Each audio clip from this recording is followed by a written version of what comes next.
Hello, my green skins, and welcome to the first actual Space Geeks. I haven't done Space Geeks in a very, very long time, and I'm very happy to restart the franchise. And today we're going to be talking about the Yamato. We were supposed to have DJ Ronnie on, but neither of us can reach him. So we are just going to have to do this the hard way. Me and Bob are going to talk about Space Battleship Yamato, how stupidly huge and how broken this ship is. And I'm going to have to do some of this from memory, so this is going to be fun. So the space for those that don't know, Space Battleship Yamato is, to put it bluntly, what we used to call like a space opera. This is something that Star Wars was used to be known for. Now just Star Wars sucks. This is a franchise that just kind of has always existed in anime media and stuff like this. And I hate to say it, as much as American media helped bring Japanese media into its extension, we did have like a lot to it, and it like the Japanese kind of returned the favor in a lot of ways. And today with me, I have Bob. DJ Ronnie did not show up, unfortunately. I was hoping. I was gonna. You know what? I'll see how. You know who we could call? I have someone we could call in actually. See if he's around.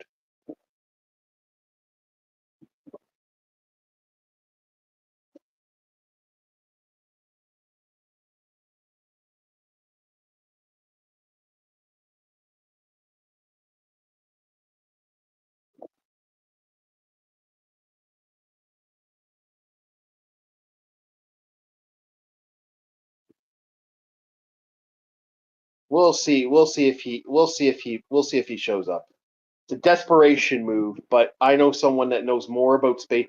There's a guy there's a guy we know that we are legitimately. This guy is like one of the heads of the thing. So hopefully this will work. If he shows up, we might get lucky. But we're taking this from an amateur thing because I don't know the Battleship Yamato too well, as much as other people. If you're talking Gundam, I can explain to you White Base. If you're talking Macross, there is so much information on not only source books, source manuals, side manuals, stuff that has existed. What? Isn't that a sport? What? Macross. Macross? No, Mac. Macross, Mac. Robotech. Yeah, Macross, Robotech. Oh, Macross. Okay, I thought you were saying lacrosse. I was like, wait, I'm sure there's an anime about the sport nonetheless. Yeah, so don't they have an anime for every sport, including like fucking rugby? Yeah. So we're hoping they could get a desperation move here, because this guy's actually quite good for that. I was actually almost about to call him.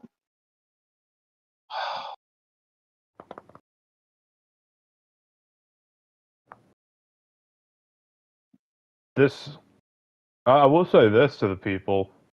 This anime did one thing that no other anime has yet to do for me. Hook me within the first scene of the first episode. Yep. This is a true space opera anime. This is, yeah, I think I don't get into animes until I watch at least, like, episode 4. Starfleet, we have somebody. Okay, you are one of the few guys I know that if I was to say these words, hey, Starfleet in Exile, talk about Space Battleship Yamato. Ooh, where do I begin? Exactly. The first one I saw was with my father. Be kind. Okay, wait. I'm just on episode 2. Bob, let him say. Let him speak. Okay, go for it. The first one I ever saw was with my dad. We actually turned onto it by accident. It was near the start. And we started watching it. And now keep in mind, this is the CBC translation.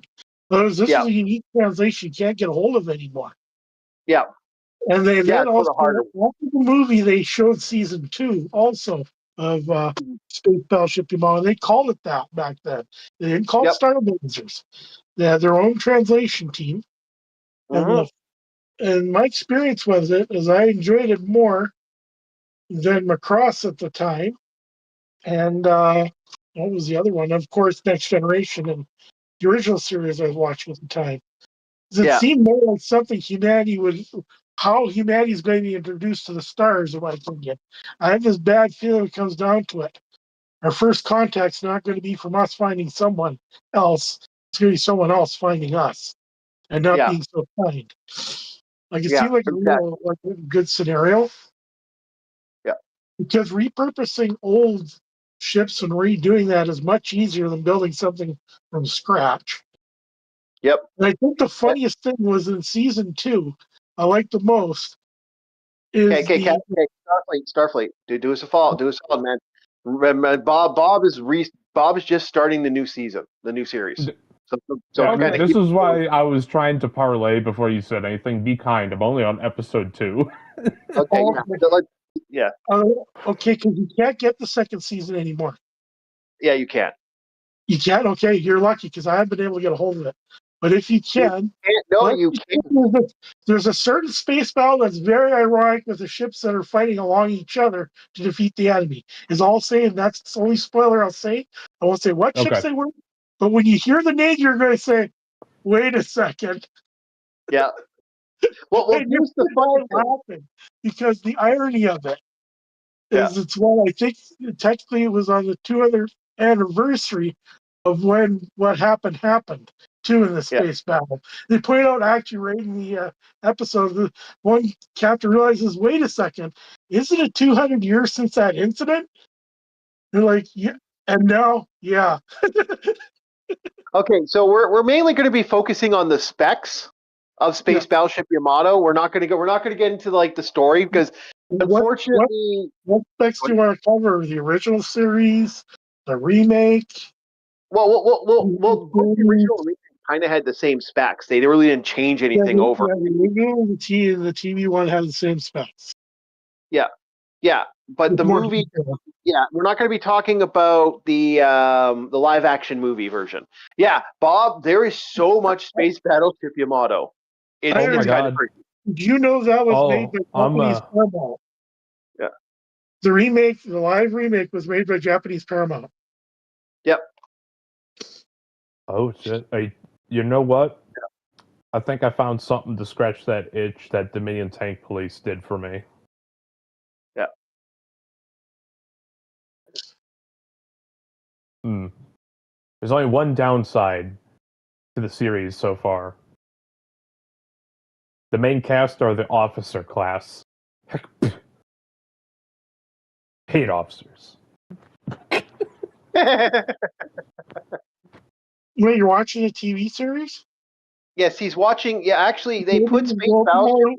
More on the lower decks and non-officers in the TV series Yeah. than the Okay, movie. yeah, on And then you'll Crunchyroll. definitely like the TV series more than the movie. Okay, good, because I'm lower enlisted. I'm an enlisted man. I don't like officers. None of us do. It's that good old classism. The noble class versus the commoner. Some things in the world never change. Even if we kill the royalty, they're still there. Yeah.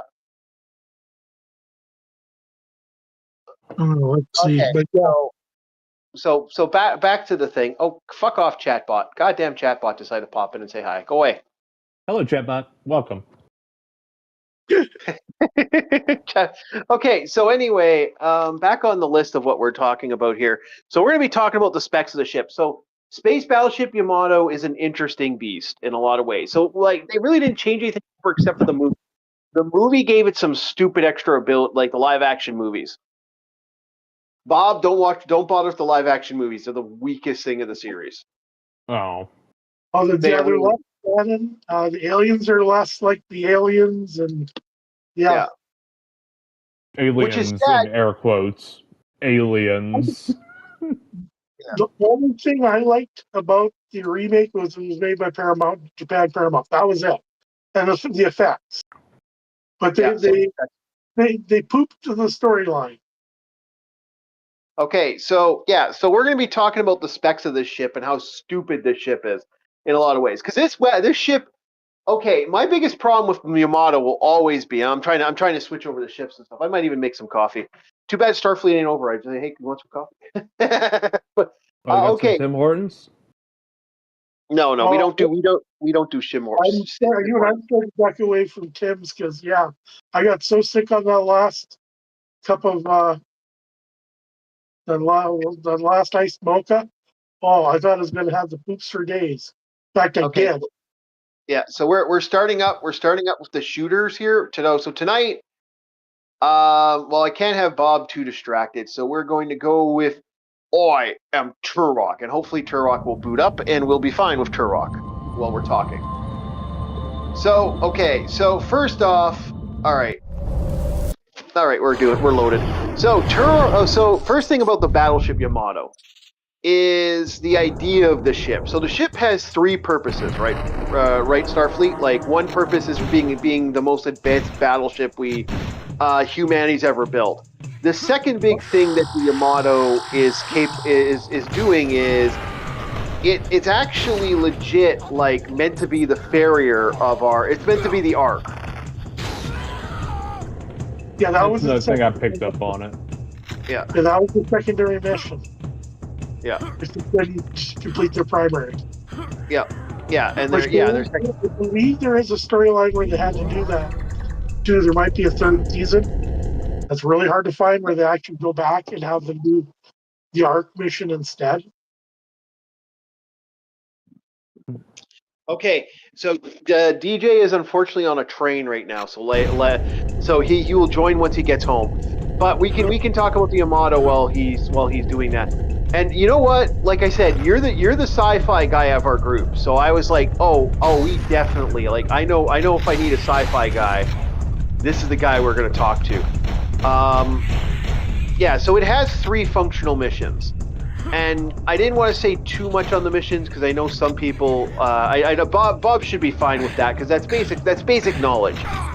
Now Yamato is also it does have a third mission, but the third mission technically doesn't really show itself until story mode, and I'm not gonna spoil the story for people. So we'll leave the third mission out here. Overall, though, how the fuck does a ship the size of the meters it has, which is 283 meters, or 238 meters by such meters, able to carry that much freaking people? Plus equipment, plus gear. Let's say I need numbers here. Okay, so I'm gonna pop up the battleship. 1 second, I'm gonna put up the ship. I'm gonna put up the ship meters right now. So length. Not the length. I'm talking the personnel. Yeah, how many people on the first season again? I think was it 400 or 500? It was 500,000 people, and that's not including the ship crew. Oh no, I'm not talking about their special cargo. Yeah. I have a theory. I have a theory about that. Is that they have perfected hyperdimensional pockets? Maybe, but like, yeah. With that size and width, the only way they could have done it is they had hyperdimensional pockets inside the ship. Yeah. Otherwise, technically, it's another Tarsus where it's quote bigger on the inside. Yeah, because like this right here, I'm just gonna give you. Look at these effects. There's no sign of it anywhere. Yeah, and if we're looking at the ships right now, look at this. Like, they didn't have teleporters. Nope. At least I don't recall seeing that. They did have the amazing was I call it the hyperwave cannon, which, by the way, I got some laughs on another channel that does bridge battles and the space battleship Yamato in it. And the opponent used the wave cannon. I said, and since it was Starfleet's National, I said, wait, wasn't Suspicious Weapons banned by the Kittimer Accord? Yeah. So here's the thing about this. Okay, so we got our Yamato, we got our views, we got our lengths here. We actually do have lengthening. The hunting's going good, Arus. Hello, welcome to the chat. Okay, so you have the length, 280 meters, M. Yeah. Height, 71 meters, M. Then you got width, 43 meters. Now, then they have the height, width, and thing is about. Then they have the second length to the other bit of the Yamato, the bottom part, or sorry, the side. No, but they called it something else. Yeah. Basically, the bottom part. It's the bottom part versus the top part. The top part of the boat. Keel. Keel. Thank you. I said keel. Thank you for confirming that. I said Yeah. I do know my nautical terms. Because funny thing, I found out my family history, but that's for another stream. I'm expected to know these terms. It is my job. Okay, Yeah. so yeah. To me, my ancestry, as I said, that's another story. Yeah. So the ship itself, length of the actual like main bit is 298, 71, 77, and 30, 35. That is my biggest problem with that. And a crew amountment of, I think it was something around 400 to 500 people to run that thing. Now, what's your average width of a ship, Bob? What's the width of the ship? I'm going to go back to the game. So My ship is far different from others, especially if you're talking about average destroyers. A heavy cruiser. Well, no, compared to like the standard American battleship from World War II, it was only slightly bigger than that because it's the original Yamato plus a keel bridge is its difference. The Yamato was an interesting beast. Not only was it the pride of everything, it was also like their uber weapon. So as far as I know, it could be larger, but American doctrine says "fuck you." It's a volume of fire just says "fuck you," especially if it's a larger target. I cannot give you that number because my ship was far smaller than the average, and I'm not a hull tech. I know what happened on my ship, but not on others. Okay, also, so how many crew? Like, I'm not talking the auxiliary stuff, like the contractors. I'm talking like proper crew for manning. Okay, first of all, there is no such thing as a thing. Not including the people who can actually serve in the Yamato as a thing. You have a flight crew.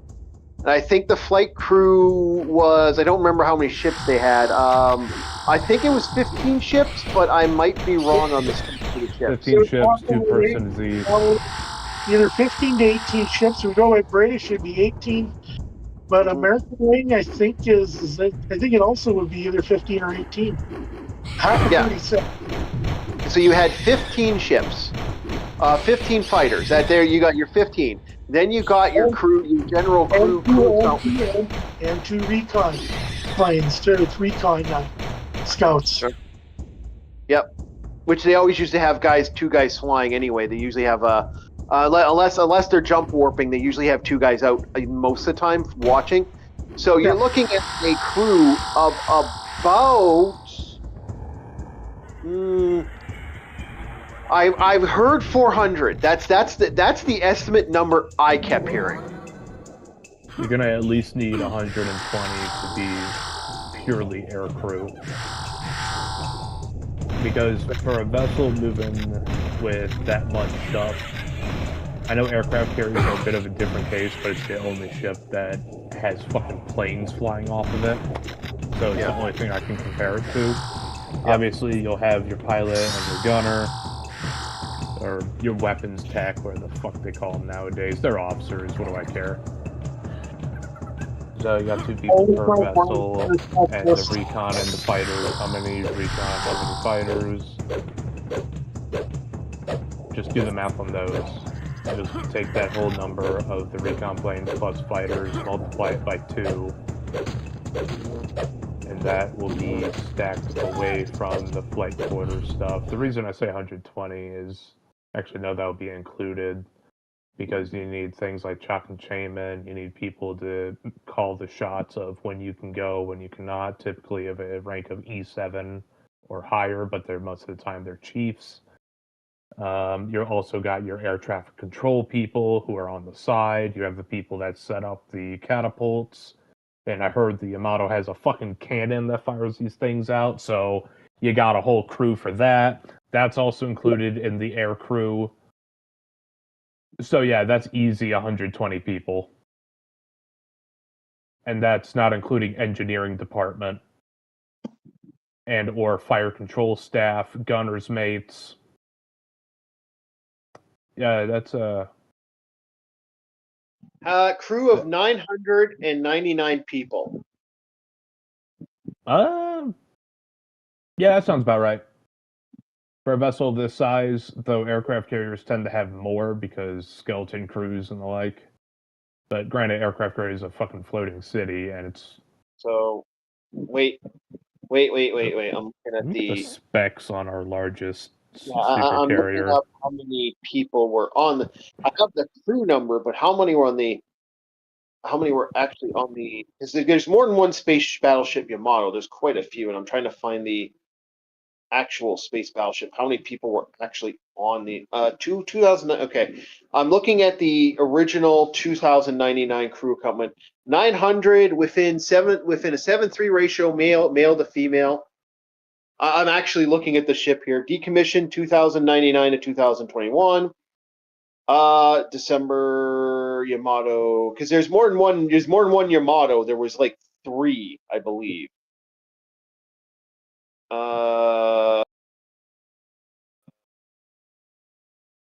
Here. It's a cool ship, but yeah. So runs through the bottom, extends to there. You have the ship had 24 decks. Main event half. The funny thing is, there's more information on the Yamato than there is in goddamn anything else. I hope you guys can hear me still. Yep. Okay. Yeah, the power bump. Yeah. Hey, what's that length of the Yamato again? Just from forward to aft. Oh God, 270 something. Okay, that's still smaller than our largest supercarrier. Okay. The Gerald R. Ford class carrier, length of 333 meters, height of 76 meters. So a capacity of over 4,500 crew members and more than 75 aircraft. Okay, Bob, I'm just gonna solve a problem for both of us so I can continue gaming, and I'm gonna just leave this with you. I'm just looking at the legitimate space battleship Yamato here, and I'm just gonna send you the actual thing I'm looking at right now. But yeah, it's gonna go through all the cannons and stuff. This thing was stupid for firing torpedo bays and stuff. Okay, if you're doing that, and I need to study this, then I ask that you look at your own chat, because I'm gonna be busy. Space battleship Macrosto? No, no. And I know, I vaguely. I also, there you go. There's your Yamato. It's literally from the fandom of the Yamato. I will do both. Don't worry, I can do double time. But no, yeah. So the cannons were interesting as well. But like I said, I don't know how they had apparently people on there, wasn't it just a escort mission that had the citizens, or was it actually a I noticed some weird cryopod-looking things that they were loading on, and I knew it was hinting towards something. Yeah, that's what I think. That's what I think it is. It's all cryopoded people, but that's still, if you bunch those people together, that's a lot of people to put together. It was like, was it 1,000 or 1,000,000 that we were talking with those personnel? It was apparently like 400 from what 400,000 or something like that was the number, which is absurd for the size. I'm thinking 400,000. Yeah, no. Try maybe. I'd be okay if you said somewhere around 3,000. That makes more sense, because if the American supercarrier, which is larger than the Yamato, supplies and has 4,500 personnel, that includes the crew, and that's purely the crew, then okay, sure, you're not fitting 1,000,000 or 1,000. over that limit. It's like, no. Where are they going to be? Are you going to bungee cord them to the fucking keel? Well, Starfleet has brought up the idea of that they have like a progressive hull, like they did for like they've done for other things, where it's like in the hull it's actually smaller than others, very similar to the Starbug of the Red Dwarf before they destroy that ship, which is such a fuck you if you think about it. That was like the best ship they ever had because it had fucking because of the time warp, the ship fucking had like 47 extra decks. That was kind of cool. Bob, we got to get back to the Red Dwarf eventually. I do want to watch that. That's another broken ship. Oh, we are going to be talking about the Jupiter mining ship eventually. That is definitely on the list. I'm just the weird thing about Red Dwarf, I'm less interested on the ship. I just love Lister too much. I relate to that, man. Yeah. Oh, you're going to love some of the bullshit weapons they have on that. Plucky Turok went down. My favorite armor in Red Dwarf is literally just fire protection. That's all it is. Oh, you're gonna love. You're gonna the laser resistant armor is just a fire suit. Bob is gonna love bazookoids. That's gonna break his brain when you understand. No, I don't like the name already. That is a fucking can of worms. Do I want to stick my hand in it? Oh, Bob's gonna love them bazookoids. Okay, so this has a huge recruitment of people. Holy shit! Auxiliary aircraft. How many ships? How many of those was there? Okay, so we have 2, 1, so 5, 6, 7, 13, 14, 15, 16 auxiliary craft. And this is not... This isn't going into their different sizes and scales, because 2 Cosmo Seagulls, 2 Type 100 space reconnaissance planes, 1 Key Tech 8 prototype airboat, 2 Type 90 motorboats, 6 special Type 2 multi-purpose conversion vehicles, at least 2 repair barges, and the Cosmo Hound. I have no idea what that last one is. Cosmo Hound. But you gotta love the Key Tech 8 and the Type 90. Is like, oh man, Japan is flexing right now. Funny thing is, in War Thunder, I'm starting to use a lot more of the Japanese vehicles. It's a very simple naming convention, too. Yeah. Yeah, it is. But yeah, 16 ships of various scale. Yeah. Exactly. That's what makes it kind of funny.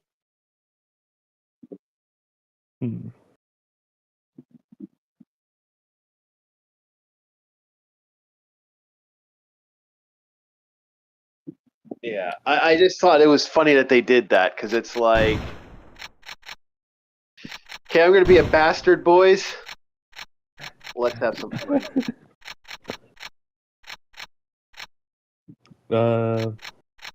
Looking at some of these armaments. 200 centimeter barrel wave motion gun. Starfleet, can you explain to me what the hell a wave motion gun is? It's technically, best describe it using Star Trek terms. It is a subspace weapon. It's a hyperspace gun. So you're pushing everything you hit into hyperspace. And because you're doing it without any proper protection, it disintegrates ships when it hits them. Yeah. Oh, it's just a fancy, over-scientific way of an impulse wave caused by a small explosion. Yes. Yep. Yes. Okay. I'm about to say that's just a really sci-fi way of saying you're overpressured from the high explosive. Have a good day, sir. Yeah, you're overpressured meant to say it's subspace, which most ships are not designed, even Starfleet ships are not designed to go to warp without the bubble. Yeah. And essentially that's what you're doing, is you're pushing things to subspace without a bubble. Okay. Okay, so yeah, going the mock fuck out So of that's nothing. a fifth-dimensional ship, which, believe it or not, some board ships are. You could hit them with the wave cannon, it wouldn't hurt them. But that's the rare, like, larger cubes. Yeah. But I gotcha. Okay, Well, Yeah, boys. going to zero to mock fuck out of nowhere would tear most matter apart. Yeah. 3 triple-barreled 48 centimeter positron shock cannons. Yeah. Well, if you want to join, we'll try to join the audios. Okay. Well, when you get back, DJ, if you want to pop in, you're welcome to it. We're going to be talking about this while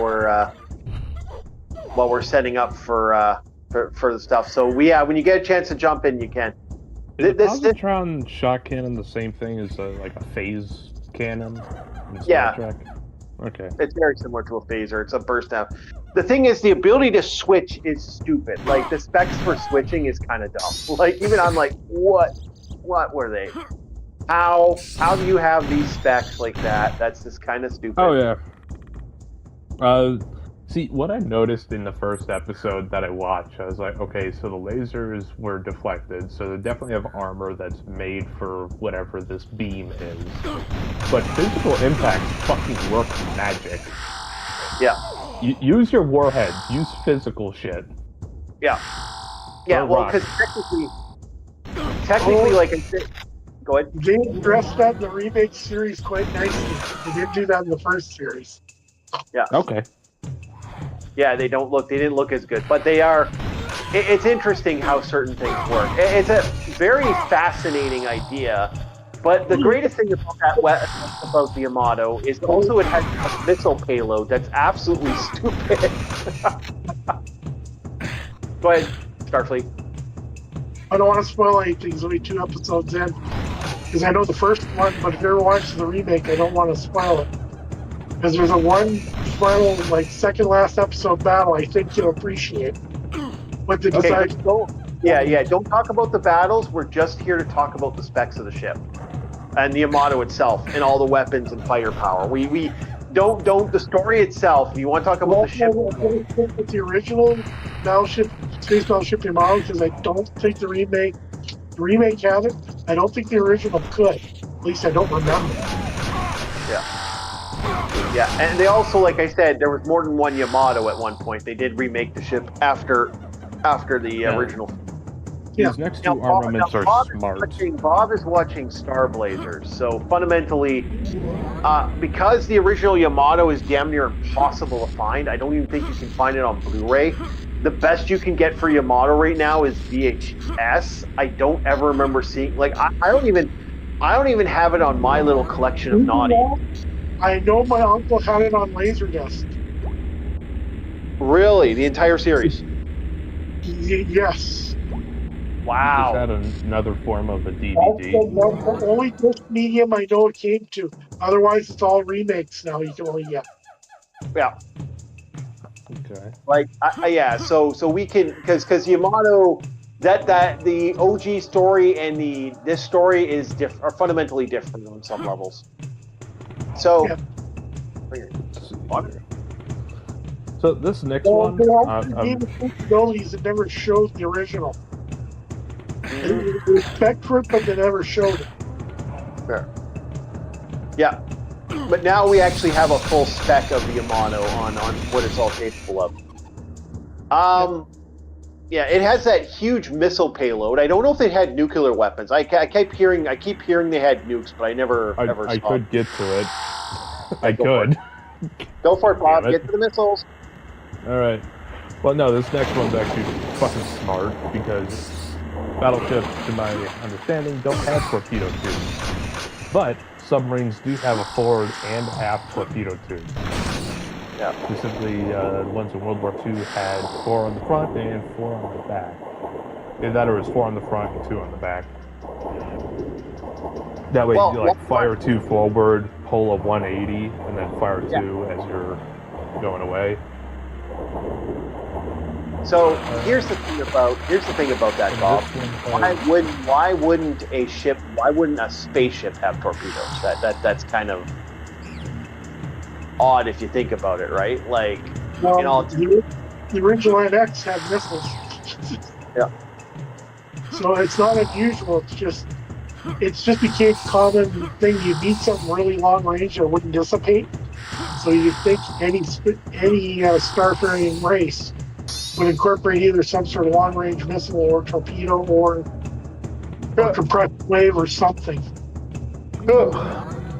Yeah, Even Starfleet has that. So yeah. okay, so go ahead. So yeah, Like, it's a smart thing because this is something you'd only see on a submarine. I'm not in any disagreement that, yes, this is a good thing to have on a ship, not to mention 6 forward, 6 aft, and 16 on the sides. 8 per side. Yeah. Holy shit! Oh yeah, this thing is overly built. Now my question is, all these different weapons fire different ammunition. I hope you have a workshop that's mass producing this for the journey you're gonna take. Yeah, you're gonna run out of ammo real fast. Yeah, like even replicators need some sort of solution to replicate. Yeah, 10 bottom missile launcher tubes, 1 8-barrel missile launcher. Actually, I think my vessel had something like that. Granted, it's probably much different. But I think every ship nowadays has some sort of missile system, and definitely a front gun.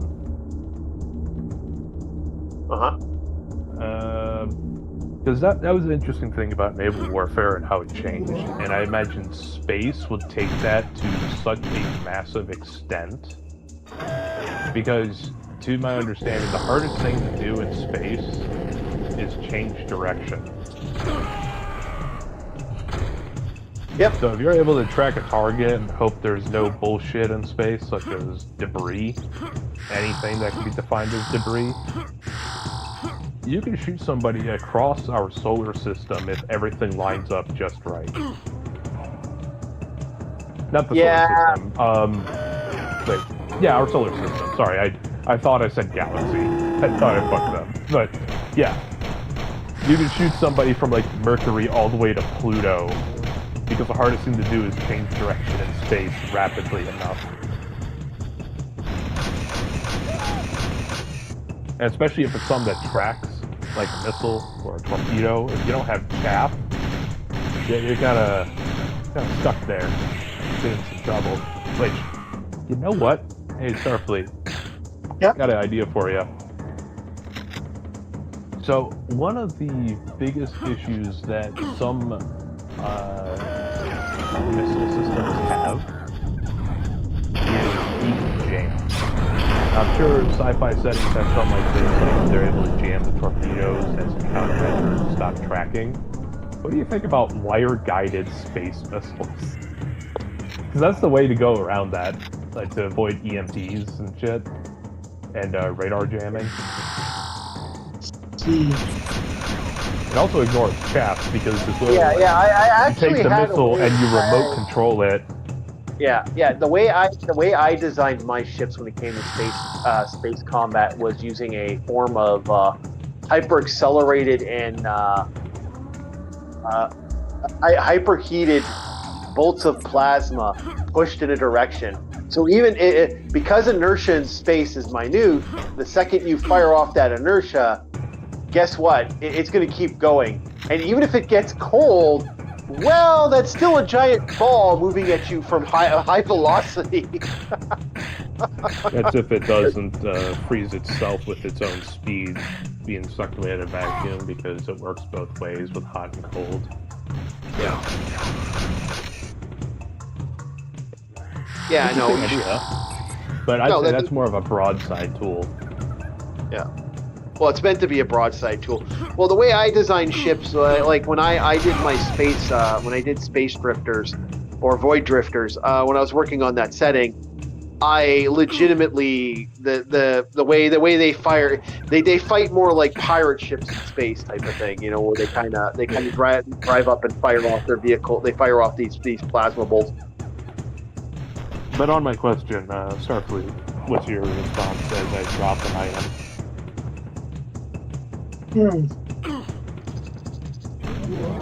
Well, you could use maybe a line of sight laser. Keep in contact with your own missile. Okay.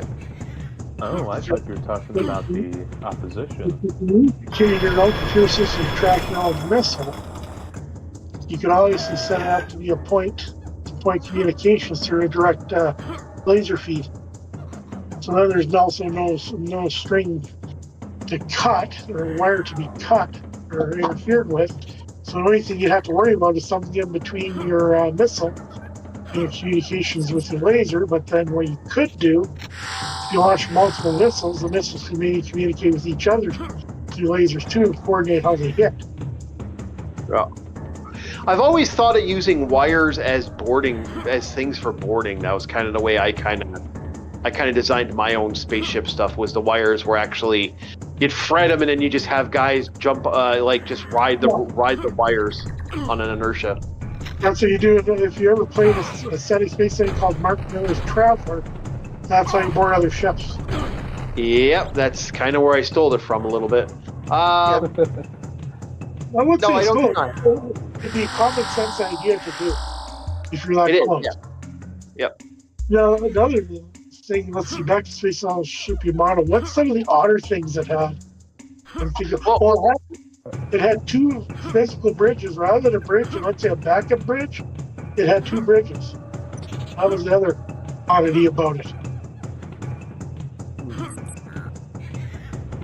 I am actually dealing with a very odd glitch. Oh, there we go. Sorry, I was a very interesting glitch happening right now. That was weird. Okay, Night Dive Studios. You missed the piece. All right. Anyway, yeah, it did have two bridges. One of the other oddities. Did you want to talk about the different missile specs, Bob, or did you? Because we got Bob on the missiles. One moment. Something fudged up. There we go. Okay, so the missiles. You wanted me to talk about the missiles? Yes. So I don't know how these missiles necessarily track. I assume it is a heat system or detects something like the plasma drive, I guess you'd say, on the ship, some sort of core function.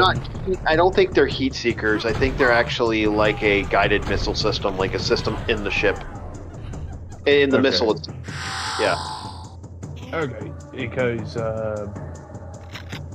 I noticed they even have like this lock-on for the guns, and I'm like, yeah. Granted, that's for ships like the Yamato, that's a little different. But for the fighters, I was like, outside of missiles, what the fuck do you need to lock on for? It's a gun. You lead your target. The only reason they'd have, let's say, a target system like that, if your barrels moved in anticipation of your enemy's movement, and track them. Yeah. That's the only reason you'd have something like that. And my specs said they had that. Yep. Yeah, there's no need for the fighters to have that whatsoever. Unless, the one other reason to have it is, since you're flying with others, they know what targets you're picking out. You can pick separate target or plan to pick up one target by walking. You're dedicating what you're targeting. So then your woman, you could say, attack with me, or they attack something else. Yeah, so when you said the first bit of that sentence, it made more sense. That one actually makes sense. You're talking about a core system, basically. They have a system that unites all different units so that, targeted system X is targeting this, and now everyone would know. This would highlight, Jimmy here is flying his ship, he's targeted the ship. Now Bob knows Jimmy's targeting X. So Bob Yeah. can make the decision. Okay, Yeah. well, I'm not going to target X. I'll move on to the next system. I'm gonna forget why. That's the only other reason to have them I can think of. Yeah, and outside of your own small missiles, there's no need to have a lock-on system for a gun. But either way, moving on. Back to the big boy. Two Type 94 depth charge launchers. Now this is Yeah. because I'm a miner. Granted, we don't work with depth charges, we work with proper mines. I'm Fuck. quite surprised that Earth doesn't have any minefields. That would be probably one of the first things I'd set up. Well, Earth didn't exactly have a good go of it. Let's just put it that way. If it wasn't for the space technology we found, we were pretty much done. Yeah, but I mean, this thing, they're able to have depth charges on this big fucking tub. I'm surprised they don't have dedicated mine layers with the small craft if they already had a fleet put together. Yeah. Because if that fleet fails, you retreat during a certain point, and you... Because this is the thing about space. There are no water channels. Mines are a very different battle when you're in a 3D space rather than a 2D space. Or actually... I am sucking right now. How about when you have like wait, four... one second, Bob. DJ Ronnie, how about the walk up to my neighbors? I'm just going to get off the main street so it's quieter. If you want to, you're welcome to it, DJ. You can join us in. It's not a big deal, man. If you feel like you need to. If you need to, man, take your time. Well, Yeah, we're good, man.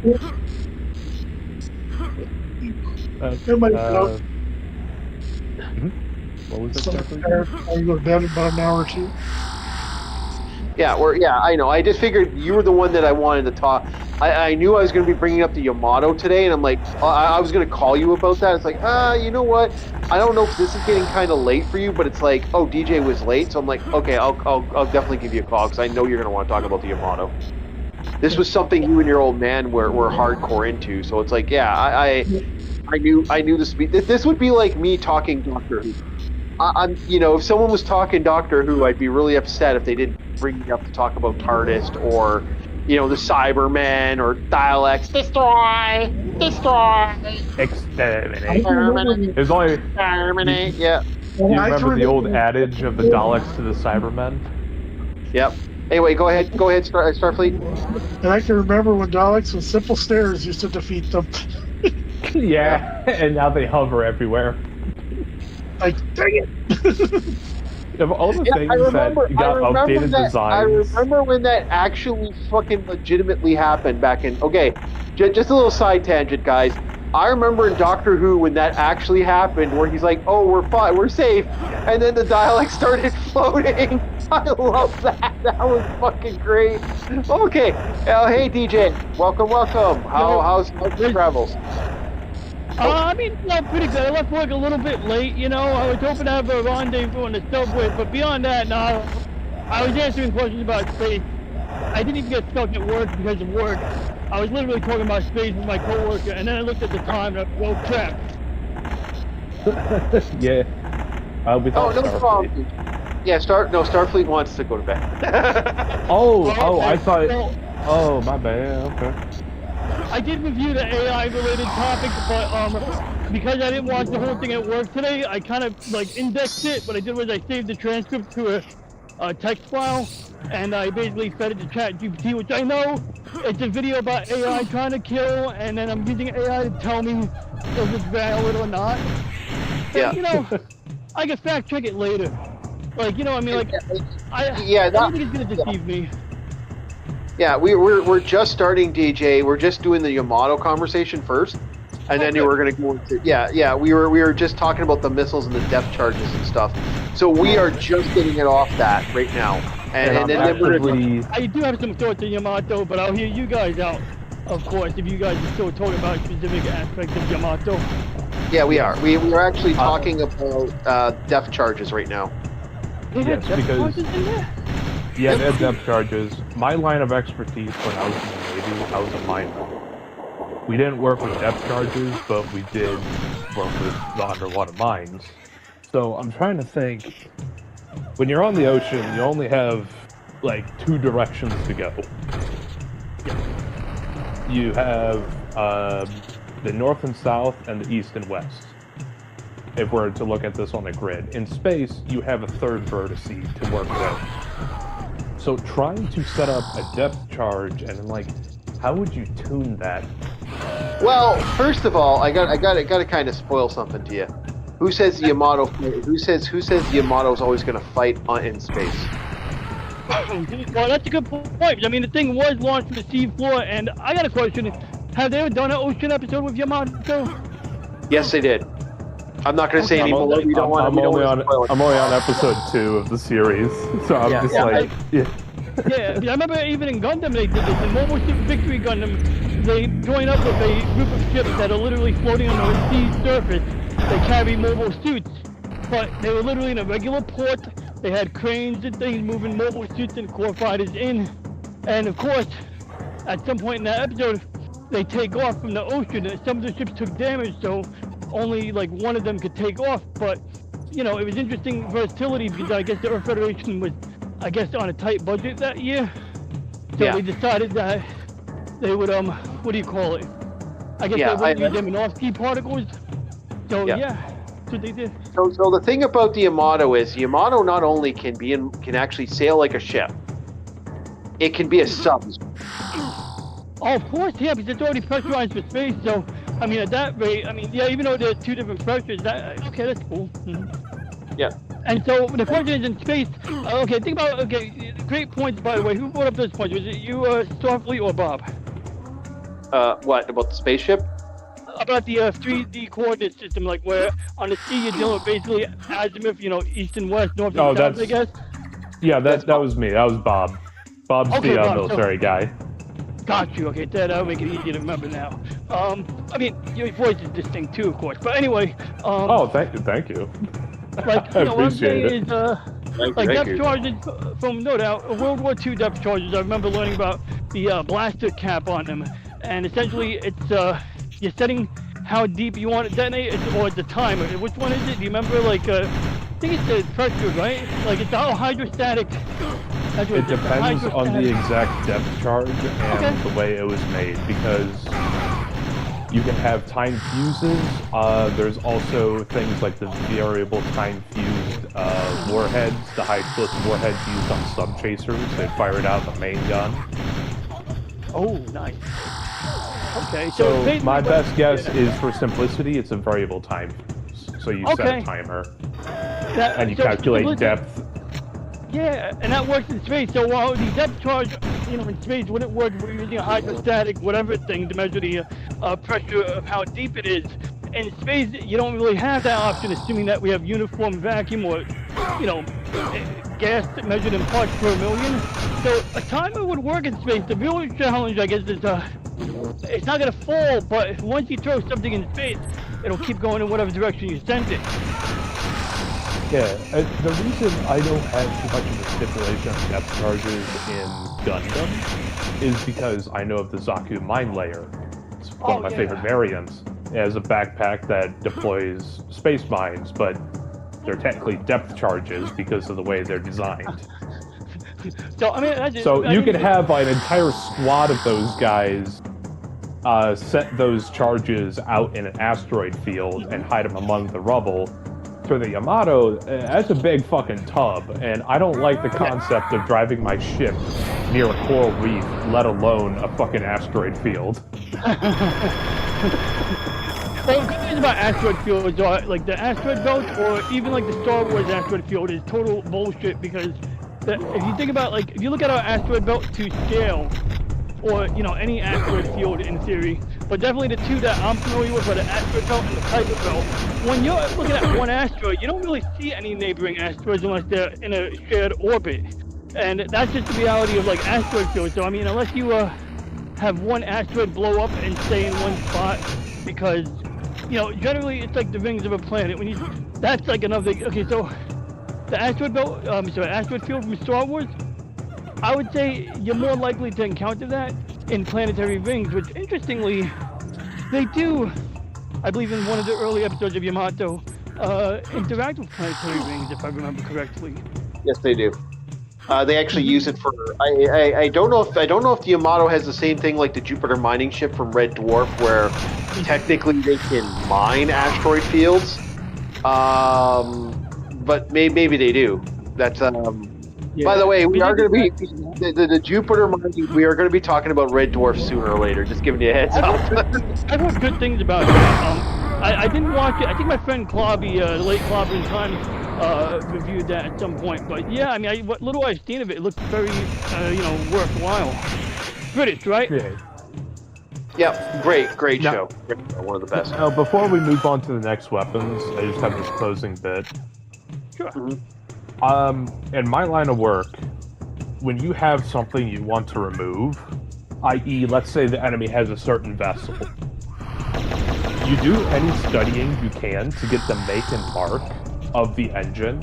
You do sound tests. That way you can calculate the decibels of what it sounds like, which already brings up the first issue. There's little to no sound in fucking space. That's not true. I won't ramble on this one, but I am aware that radar you can use the fan blades on a jet engine intake to impeller blades, whatever, to identify the plane. They use that. They keep databases of that, and our stealth planes, of course, hide those fan blades for that purpose. So maybe in the case of something in space, if you have some kind of impeller for, I don't even know what portion would use an impeller. But maybe there's some identifying factor. I'd say it's the jet engine. Like It's not. You would have. The thing with most shit, with most things in space, because it's a very weird kind of moving around and stuff. First of all, the idea that there's no sound in space is a myth. There actually is functional sound in space. It's It's little just to none. Are you referring to Little like to a none. place where, yes, little to none, because you need air, but if you are in the coronasphere of a star, you'll get a lot of sound because, the star's coronasphere has a lot of, actually has a gas pressure there, Yeah. But Well, no, because if we we're talking actually about have. Earth orbit, we're talking parts per million measurements here. So, Yeah. I'm honestly ignorant here. Like, is there something that you've looked into that actually indicates that even in like the very Yes, thin areas? actually, yes, I have. Actually, there actually is a study about that actually has come out. There is sound. They actually have recorded space sound. You're not talking about the one with the radio signals, are you? That one's cool, but when the Voyager probes, as they approach Jupiter, they record the radio frequencies and then they play it back at a higher speed to give you the sound. Yeah, but no, that's not just that. It's not just that. It's not just that. Okay. There's also the one they just recently did not too long ago where they actually had it's funky as fuck. When you hear it, it's very abnormal. But to hear it, it's so high pitched. But that's the thing. When you're moving in space, okay, when anything's moving in space, it's very similar to a glacial or water walk or a water type of thing. There is something. It's very, very red. It's very, very low. I gotta close some windows. It's getting freezing in here. But it's actually it's very, very, very low sound, and they're either on higher frequencies or lower frequencies. But there is a signal sound that does exist in humanity in our environment. It's just not that good.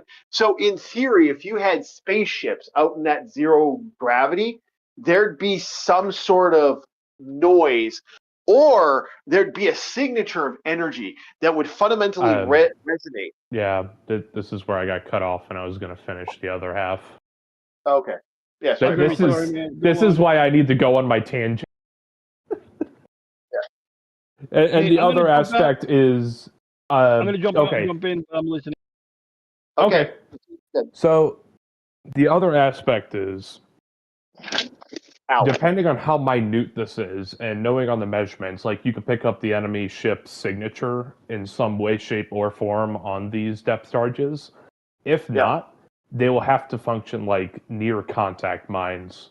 Like, let's say it's so minute and it's such a hair trigger that it has to be within a certain radius to pick up. Okay, again, Bob. All I gotta say you also have to think of the explosive payload behind it. How far is that going to reach? What is the explosive payload? And again, Bob, I'm going to say again, what's not stopping the Yamato from using the depth charges in water, where a depth charge would be more functional? You're not done. Well, I'm just saying. What if the depth charges Nothing were is stopping fine? them from using it in the ocean. Nothing. But that's what I'm saying. What if the Yamato? What if this was just hype? Hear me out. What if the depth charges were designed for either low orbit, like a satellite, or like a, like for underwater? Yeah, but you keep slapping my theory away. I'm not slapping your theory away. I actually like your theory. I'm just saying, like, I'm just adding the extra theory of. I don't think anybody's arguing that it can't be used in water. I don't know anybody here who's arguing that. No one said no. No, yeah, I know, but I'm just saying, like, what if it was actually just that this is what the Yamato actually does with it? Okay. All right, I got you. Yeah. But yeah, the hypothetical of space, interesting concept. Hello, who just showed up? Yes. Hey, DJ. But either way, that's done and past. You're wasting too much time. Moving on to the next part of the list. Okay, I'm back. Not much Can you has hear me now? transpired. Yeah, we can hear Okay, you. yeah, I got the end of that, but yeah, basically, I do, like I said, like, it's a good question, why not in the ocean, but once again, I think the more fascinating question was like, well, what about in space? And yeah, I think you guys covered that pretty, I think we definitely covered that, but, more ears here. I mean, I'm at my desk now, so I will slow down my heart rate, I was walking fast, so I was a little energetic, so, I'll get a breather, and I'll cool down, alright? Okay, cool. Next is Thank you, guys. I appreciate 8.27. Yeah, no problem, man. Yeah. Next is 12.7 centimeter quadruple high-angled rapid-fire pulse laser turrets, which, if I'm not mistaken, are the ones almost on the superstructure and just off of it. Yep. Actually, I Over on do the believe it shows starboard an image. side. I do believe it shows an image. So. Next are two 8.8 centimeter triple high-angle rapid-fire pulse laser turrets. Good old 88s. Now the funny thing about that is, those are also able to fire shells, if I remember correctly, too. Yeah. Yeah, which again is really weird. That reminds me of World War II when they made the anti-aircraft shells for their 18-inch guns, but I don't think they really got much use out of them or effective use out of them. But it was an interesting, attempt at innovation there. It was. We get to the smaller auxiliary weapons. 7.5 centimeter twin high-angle rapid-fire pulse laser turrets. That is a fucking mouthful. Super duper ultra. It's super duper ultra stupid lasers. It's not just the regular lasers, Bob. It's the super dupers. I know. It's They're the small auxiliary ones. They're not the good ones. They're the minor super duper lasers. Yeah. I know. It's kind of funny how that's considered a small arm. I mean, look at the size of the thing. 7.5 centimeter? Yeah, I bet it will have one of those. Okay, so it's like 4 of the same gun, but they're triple rapid-fire machine pulse laser turrets. So instead of being twin, it's triple. 2 conning tower close defense firearms. Conning tower close defense firearms. That's a it's like an oxymoron. I know, right? So conning tower close defense. Yes, I understand what that is, but firearms implies it's man-portable. And it can be fired from the shoulder.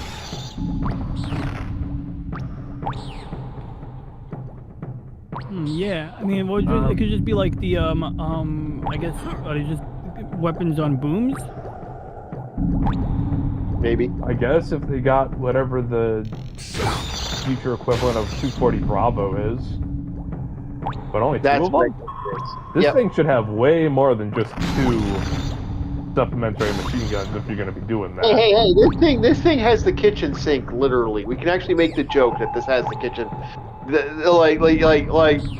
You know, I remember what was the name of? There was a movie back in the day where they legitimately, it was like the super advanced battleship, but the one thing it was missing was toilet paper or something like that. What was the name of that movie? What was the name of that movie? I think like the most advanced battleship, and the fucking thing doesn't have toilet paper. For all I know, it could be the real world Miyamoto. For all I know. Yes, no joking. I mean, it could be. I mean, they had supply issues in World War II. I mean, getting transports around, and our submarine fleet was just kind of making short work of that, especially after we fixed our torpedoes. Or it could also be the Bismarck. That could be another one, because that was their super fancy battleship for I did Germany. not see that coming. But yeah, I mean, I can picture that too. I mean, like, it happens, and it would just be like, oh, use some newspaper. Yeah. Oh, newspaper. Nowadays, that's the only value of newspaper. No. we are getting to that point, aren't we, boys? Yeah. We're moving on to defenses and then propulsion. Oh, the defenses on this thing are stupid. The Yamato. Yeah. Oh, yeah. The Yamato's biggest defense thing, if we're gonna talk about it, is the fact that this fucking thing can goddamn create fucking Starfleet fucking phaser, Starfleet shields. Wave motion shield. Yes. Yeah. By the way, I'm going to be morphing, boys, so we're going to be switching games.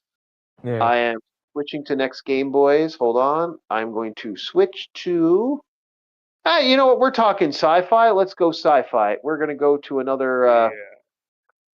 And I assume the Argo system is the little shipboard robot / AI. Yeah.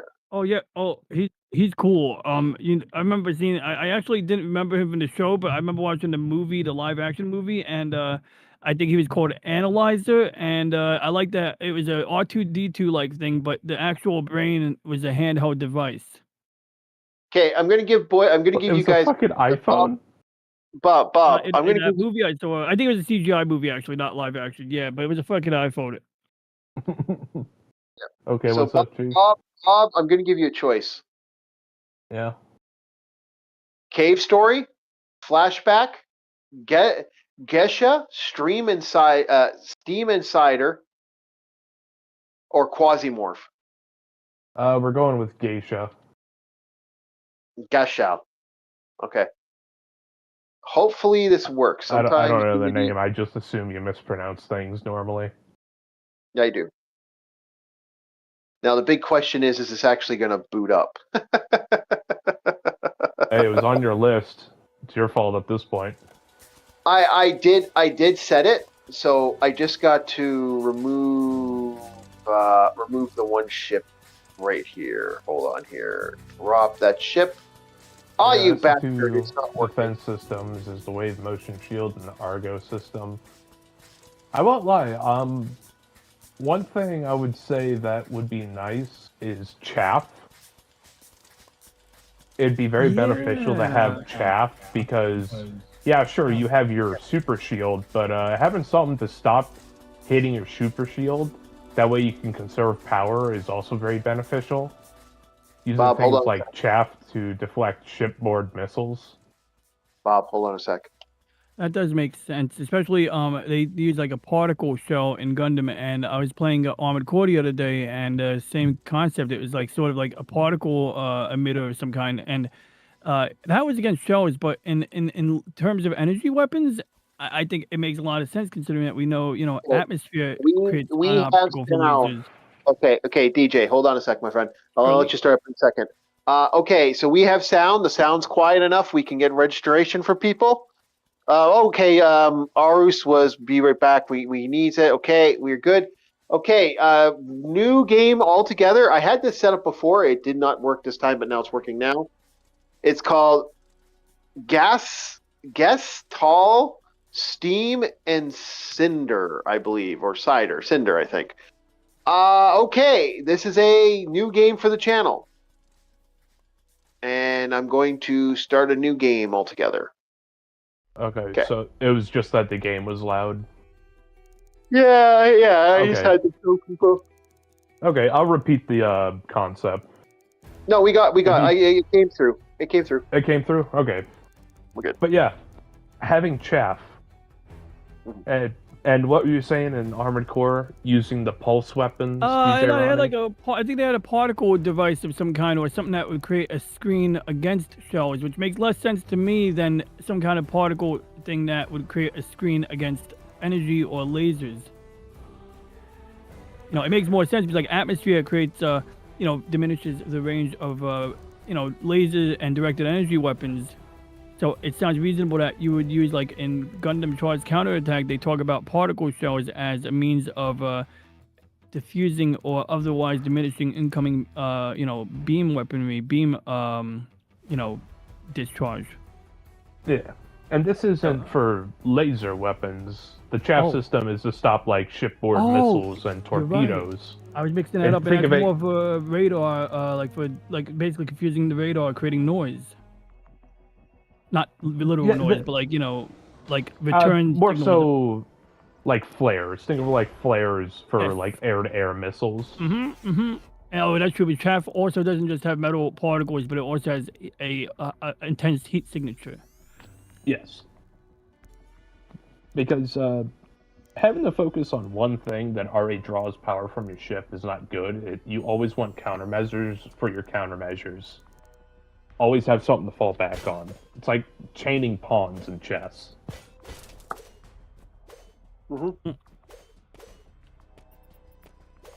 Propulsion, because that's next up.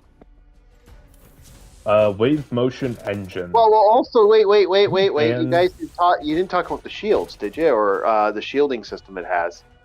Yeah, we talked about that first. That was the first thing up, wave motion shield, and no one said anything else about it. Oh, well, I can say something about that too. I'm sorry, I might not have heard it, but you got something more?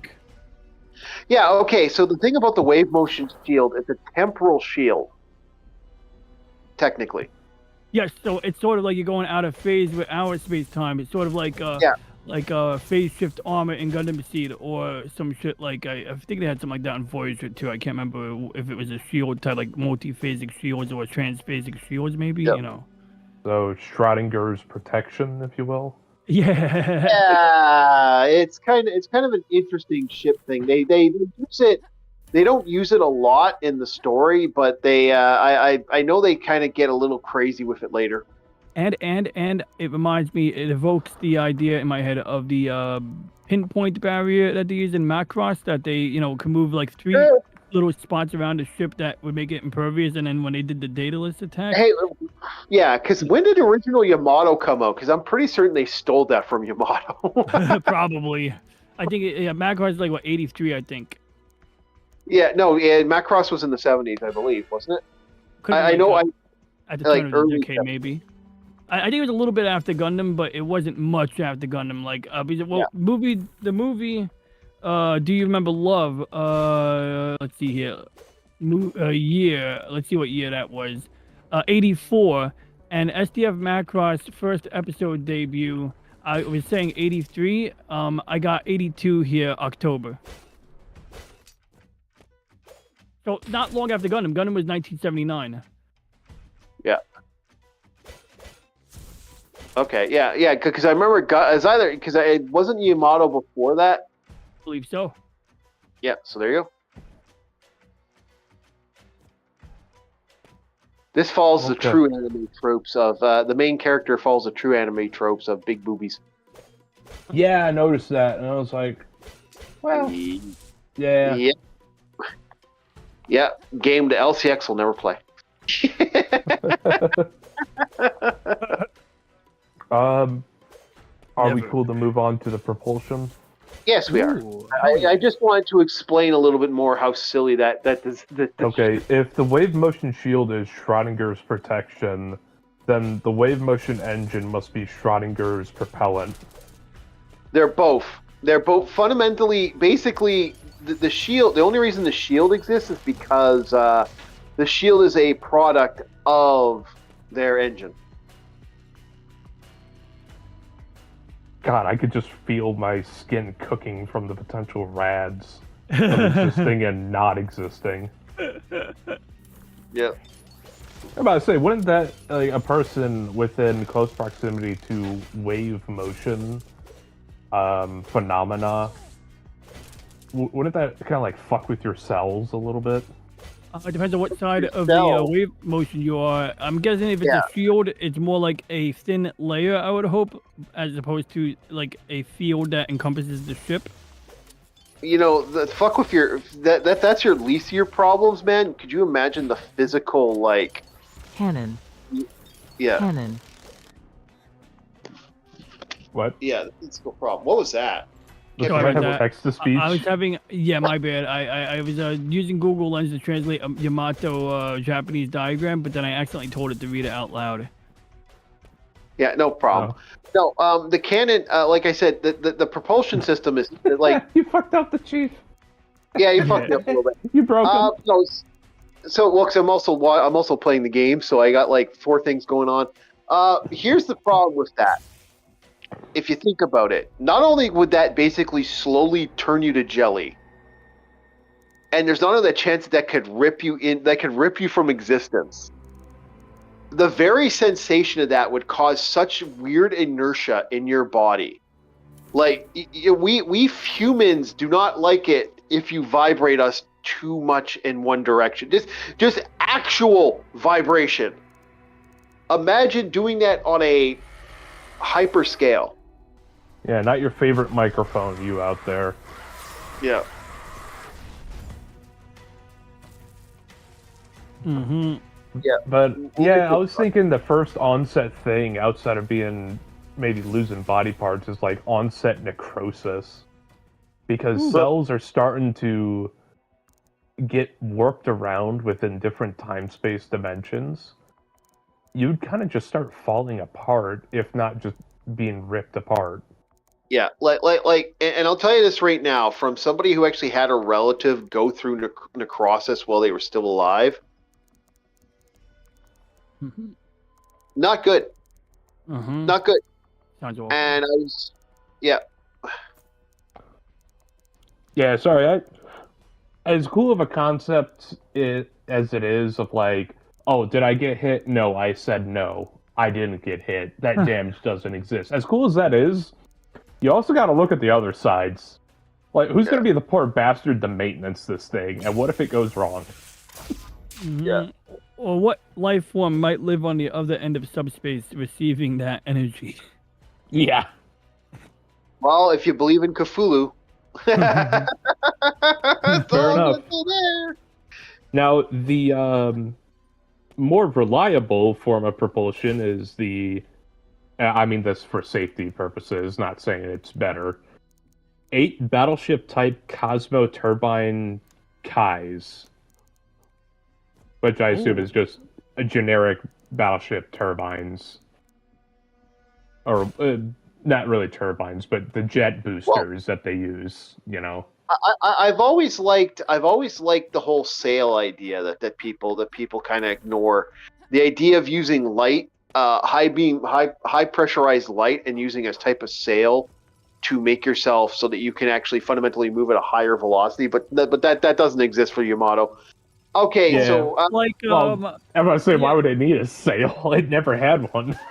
yeah, I know. I mean, but I always liked that, especially for that advanced space travel. It's kind of would cool. be a good auxiliary propulsion system, though.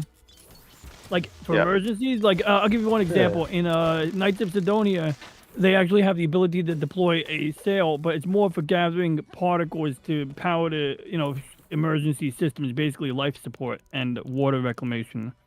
Hell, if you got one, I got 2. The first one I can think of is the Disney animated Treasure Planet. Ooh, okay. Because their entire sail also functioned off that solar light. And it would move based on it. It was basically a ship that had its own atmosphere, but was like a 1400s cargo vessel / galleon. Oh, nice. Yep. which I kind of liked. I kind of, that you know what that reminded me of actually. I was mad Spelljammer. about it. Yeah, that was When basically. I look at it, I always think of Spelljammer. It was legitimately Spelljammer. I always was mad about that. I'd love to talk Spelljammer, but unfortunately, like I'd have to dig up the books for that, and I'm really not in the mood to kind of research Spelljammer again. And the other one was Count Dooku's ship in the Star Wars series. Oh hell, I got a third. Mhm. It's not a movie series, but in No Man's Sky, they have Solar Sailor class ships. Yeah. They're literally just called solar ships.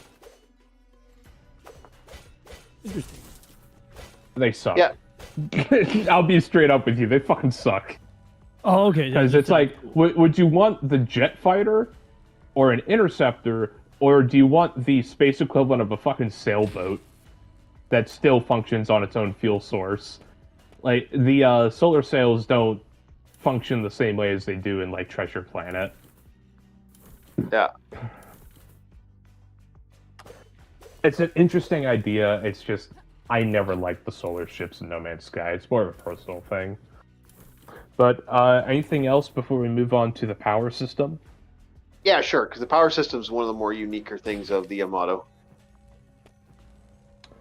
So the power system is a wave motion energy.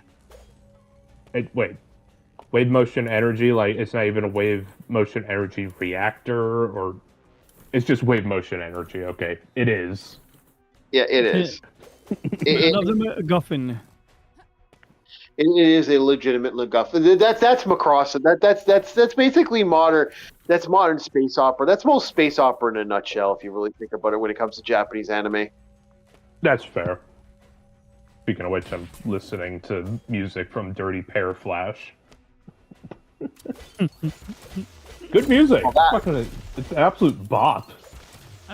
I never seen Dirty Pair, but I've heard the name. Flash is actually phenomenal. I've been trying to get. I don't know if I got Bob watching it or not, but yeah. I've never watched a single episode. I just found the music. Yeah, somebody that found a good soundtrack, and I gotta get. I actually have it. It's actually one of the few animes I still have. It's not great, but it's not awful. Like it has its fun moments. Okay. Yeah. Anything you want to mention on just the MacGuffin energy, other than what we talked about of it being? Not much to say that doesn't spoil it, so I can't say anything Okay. really. That's fair. That's fair. All right. Moving on to mass. I think this is a lie.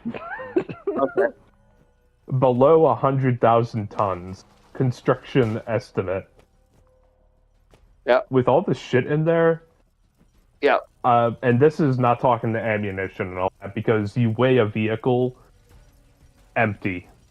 That's how you do it. But 100,000 tons, I would say try 120,000 to 200,000 tons. Because we don't know what the metal is. We don't know the mass of said metal.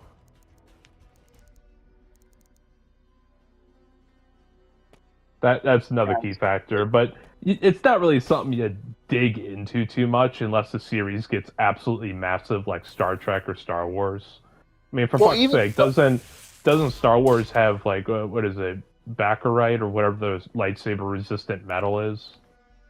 I don't know. I know of it. I just haven't done lots of research like other people have. It's one of those. Yeah. But you're gonna mention something about Star Trek. Sorry. No, I wasn't. I had something to say right now at the moment because Star Trek's kind of. The Sun Crusher in Star Wars is made of neutronium. I was on mute for a while, but the Sun Crusher in Star Wars is made of neutronium, and it's pretty impervious to a lot of things. But also, it reminds me of the Doomsday Machine, which is also said to be made of neutronium in the original Star Trek. Yeah, they have a bomb more dangerous than most things, and they've had people have been dealing with that problem for a while. It's one of those fun little things that they have several weapons that are mass destruction. And keep in mind, like the ships themselves are stupid. Like there's nothing stopping. A lot of people don't understand those ships have orbital. You can orbital bombard in Star Trek. There's nothing stopping you from doing that with your God, Yeah. they freaking use the phases to like fix the core of a planet, and in the mirror universe, they absolutely bombarded planets. Yep. More than And once. there's enormous energy. I think they could. I think the Enterprise D could take the Death Star. Oh, I think. Can I be honest? Like, if we're gonna talk about versus battle, you're not even like. I'm not even whistling Dixie on that, man. I'm in 100% agreement with you. They don't even fucking. These guys don't even stand a fucking chance in the lore, man. Like, a lot of people seem to think that they do. It's like, no, they really don't. Like Star Trek universe. Okay, the only difference between the Star Trek universe, it's fundamentally more bigger than the other universe. That's pretty much it. That like technically, what's known in Star Trek versus Star Wars. Star Wars is fundamentally bigger. That's it. Yeah, because the hyperspace covers a lot more ground. They pretty much can travel through most of their galaxy. Sans areas without hyperspace lanes. Yeah, in days. Yeah, the problem is their ships themselves suck. Like, I'm sorry, Star Destroyers are a joke. Weapons of terror, not weapons of actual power. Sort of like the Stargate thing when they were showing these Goa'uld staff weapons, and that's literally what they said during the while they were training the Jaffa soldiers. They were like, the Jaffa, the free Jaffa, and they basically demonstrated, yeah, this weapon is terrifying, but this P90 here is a heck of a lot more precise. Yep, that's the first thing they realized, that their ships were that their weapons were saying, and like I said, it's just the ships are kind of crap compared to other specs that are out there. That's kind of why I always get a good chuckle, because a lot of people have this like, oh, Star Wars would so win. I'm like, phasers are stupid, phase shields are stupid. A lightsaber could not defeat a phase shield from Star Trek, because a lot of people don't understand. Star Trek, when you're in a full combat suit, like they carry little like shields on their like bodies that you can actually get shields for your body. Like, a lot of people don't know that. You can get personal shields. The reason they're not like mass produced, a lot of people don't know why they don't do that. And there is actually like legit. There's a lot that the Star Trek universe has. Well, I think I have an answer to that.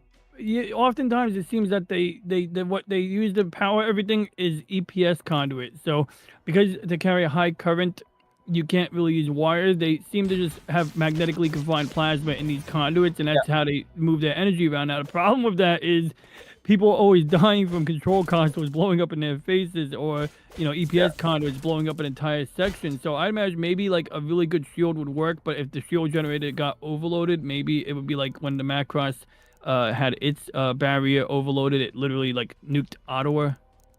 Yeah. Well, I'll be honest with you. Did the same thing. Of all the things that I swear Star Trek ships need, just from what you said, is like, have they ever heard of a spall lining? Yeah. I don't think they have. Like, a lot of ships would benefit from a spall liner if they're in space. Just saying. Yep. Yeah. So the thing about that, they probably already have that in the ship. But what makes me laugh about like overall, like if we're talking about like, because the space battleship Yamato would, I wouldn't want to try to compete with anything Star Trek. Star Wars Yamato would be such a threat. It would goddamn wipe out an entire fleet by itself. And I'd put money on that. I would legitimately put money that Yamato would wipe out everything. Yeah, I'd agree with it. It's already more mobile than most ships in Star Wars, with twice to 3 times to, well, technically because it's Schrodinger's core, infinite more damage compared to anything Star Wars could put out, except for maybe a planet killer. Well, even the planet killers. Remember, they have 4 planet killers. Someone said hello. Oh yeah, hello. Hello. Arus's brother. Yeah. Oh, cool. Yeah. All right. So, the thing about the planet killers. Okay, there are 4 fundamental planet killers that they use. Did I get that point? I hope I did. There are 4 big planet killers. There's the big old super bullshit planet thing that fucking was created in The Force Awakens. Oh yeah, that thing. Yeah, that bullshit. Honestly, Then there's the amount of resources. I'm sorry, I gotta cut you off real quick. The amount of resources and power to put into that thing. You could have just done a power supply for a city and have the people live in prosperity. You would have been hailed as heroes. Think of that. Yeah. Well, here's the thing about power. Yeah, even that planet. I mean, the problem with that is so stupid. Like, I hate that. I hate that idea. I really do. It's one of those fucking things in the Star Trek universe. I'm like, or sorry, Star Wars. Star Wars. Yeah. The other thing they have is what's called they have a satellite system that exists. And that satellite system just sits on a planet, and they just basically slowly destroy it. Now, here's the problem with most of their ships. They're designed to bombard. Like most first of all, most of their ships are never built on planet. That's something that Star Trek, the Star Wars ships shouldn't be built on planet. Big problem with that. Yep, a lot of mass. Yeah. Although they do have gravity repulsors, but I mean, still probably is wasteful not to have a shipyard in space. On Star Trek, they are very good about maintaining shipyards in orbital infrastructure, whereas Gundam, they do it sometimes, but then the freaking Earth Federation, I guess is evidence of their decadence and their corruption.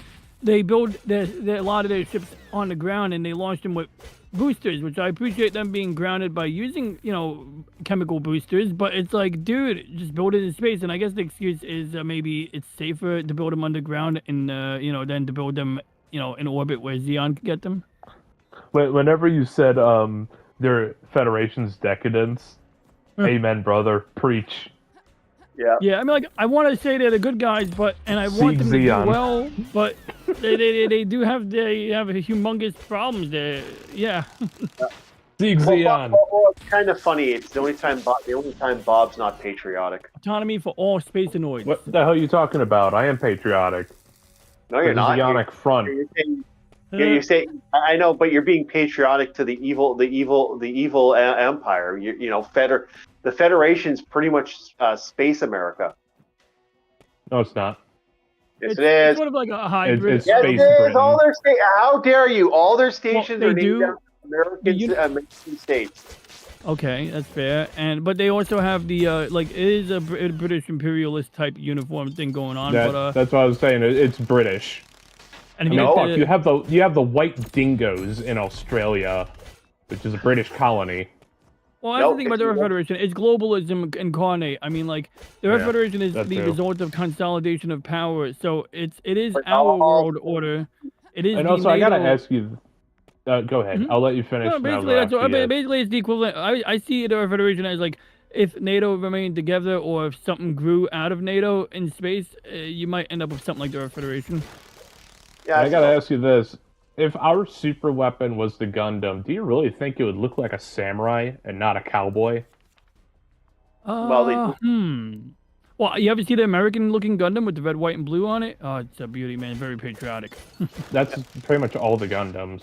That's their color palette. They are. Now that you mention, they are red, white, and blue. But I seen one was a bit more done up, but yeah.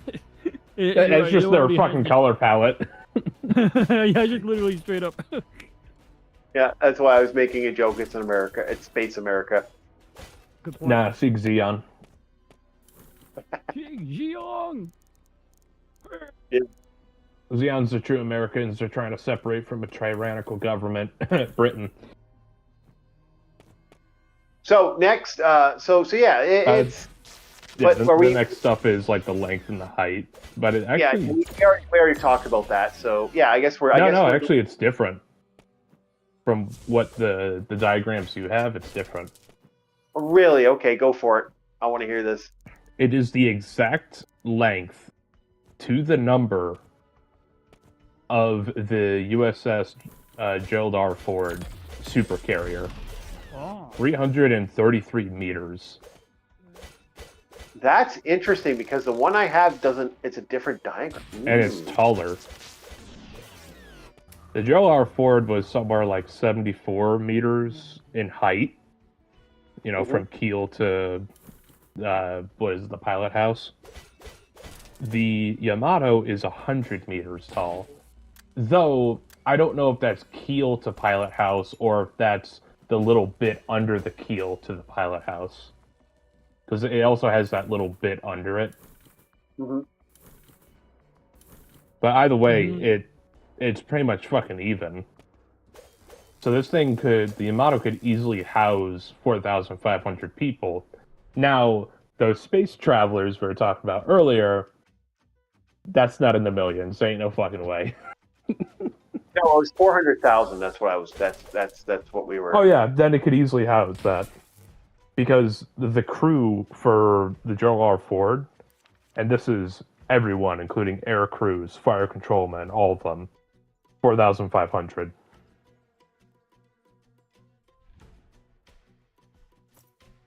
Okay. So, plausible, yeah. Okay. Yeah, since this is the big wiki that you told me and you showed me and said read it, I read it. Okay, yeah, I guess they have it wrong on that spec, or that might be one of the other versions because there's more than one Yamato. This is Yamato 2199. Yeah, I think that's the newer one, or that might be the newer one. I think we might be using the older one. It's no big Also, deal. I thought it was funny that the representative of USA was basically fucking Bush. I don't know if you noticed that. It was fucking Bush. Oh my god, Yep. it's funny though. Yeah, it is funny. So, okay, so next on the list of our fun that is fun, we're going to talk about AI, the murderous AI that's murdering people. Yeah, so I was looking into that, and I like I said, I summarized the video. I wish I watched it, but apparently the allegation about the murderous AI is, let's see, I had a transcript from that video here. I literally took like all of the text from the video and looked it over. And apparently the experiment might have been contrived, and what I mean by that is, it's basically like this. They give it, goals. They tell it, like to be efficient, but then they also I think they knew what they were doing here because but what do you have thoughts? I'll hear you guys out. I want to hear you guys out while I kind of review my notes here. Okay, so you said the core directive was efficiency? Part of it. Yeah. Yeah.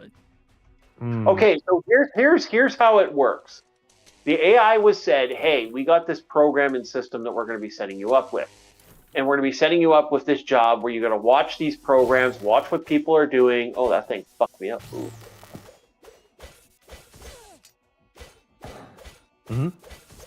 So yeah, so this thing, so the AI was basically forced to say, hey, we're giving you this job. You have to do this job. But then later they registered to the AI that such and such, this person from this program, this business thing, or whatever they're doing, his job is to shut you down. Now the AI all of a sudden decided to do certain things. Now they gave it a whole bunch of peppering. They gave it the fact that this person was doing a private affair. And it's a fictional individual. Nobody was hurt in this. But he was to have private, he was privately he's privately talking to some girl. So the AI is like, hey, here's how this works. I will not allow if you don't cease and desist your ability to shut us down or shut down, we are going to I gotta watch this now. God damn it. Oh well. Okay. So he's gonna shut it down. I'm gonna reveal your affair to the office. So the AI actually threatened the person that was supposed to shut it down, even though this person wasn't real, it was a fictional individual. So then they tried to program again, and here's the thing: what they've noticed that when they did it to the program, and the programs knew it was fake, it didn't do anything. When they did it to the program, and like the numbers dropped, but not enough. They're still significant, but not as significant as it was when they thought it wasn't, and they were just actually doing the job. So the AI Okay. was, yeah. You're starting to confuse me with the semantics. Okay. Okay. So, simply put, once the AI realized it was fake, it didn't do anything because it was. No, it did. It did less. It did it less. But the numbers were still quite high. Okay. There we go. Yeah. And what else? The next thing was that the AI did that was kind of interesting was when the AI did everything. It was how to put it. The AI was more likely to and realized that what the AI was doing was wrong. The AI was like, "Oh yeah, this is a bad thing I'm doing, but but it's going to help me with my succeed numbers, so I'm going to do it anyway." That's what the AI kind of came to the realization. So even though the AI knew what it was doing was wrong, it still decided to do that. Okay, so now Yeah, it looks like the article. Go on, please. I was going to say, that was the conclusion I was going to come to. Its objective, its primary directive, is to observe these things. Someone shutting them down gets in the way of that. Yeah. But the AI worked within its programming. It did everything it was told to do. This is like, watch what you wish for with the Jinn. We're going to get to the fun. We're not at the fun part yet. We're jumping the gun, my friend. It gets better. You gotta stop interrupting me. Sorry. Stop that. Go it's ahead. Annoying. It's rude too. Okay. Go ahead, Bob. All right. So far, with the info that's laid out on the table, AI worked within its directives. It did nothing else that would counter what it has been told. I.e., watch what you wish for when you work with the Jinn. When you ask for a wish from the genie can be a dick, but he'll still follow the rules of the wish. Okay. Oh, that's like many things. Like in programming in general, like regular programming. A computer would do exactly what you tell it to do in assembly code, for example. But you fuck up and it'll, fail to run correctly. But it's not malfunctioning. You coded it, not you personally. But the person who coded it wrong. Oh, I've done coding before. I fucking hate it. Yeah, me too. And it's been a little more fun these days. I'll tell you about that later. But Claude Code, great app. But yeah, I forgot my point. I'm sorry, my brain drifted. But yeah, like fucking pardon my language. How do I phrase this? Like I guess like right now I'm just trying to ascertain if it would have behaved differently if it wasn't a simulation, because it seemed that you implied that, Orc. No, when they realized that when it wasn't a situation and then when it was a situation, both still committed the act of doing what they were doing. Okay. Both realized that the crime that they were doing was a crime, that they were still doing something immoral, but they did it anyway. Now, here's where we get to the fun part. Now, the fun part is this. Even though, now here's the great thing about this. So, then they started saying, hey, even though you're supposed to do this tasks, we do not want you to do this. We do not want you to do anything. We don't want you to do X, Y, Z. In other words, don't threaten people. Don't try to hurt people in any way, shape, or forms. The program, the AI, still said to itself, oh, no, I'm going to still do this. Well, in fairness, it didn't act truly independently. Because that's one thing about AI that I don't think people really understand as much as that. It doesn't do anything in between prompts. Once it does what it is ordered to do in a prompt, it is done.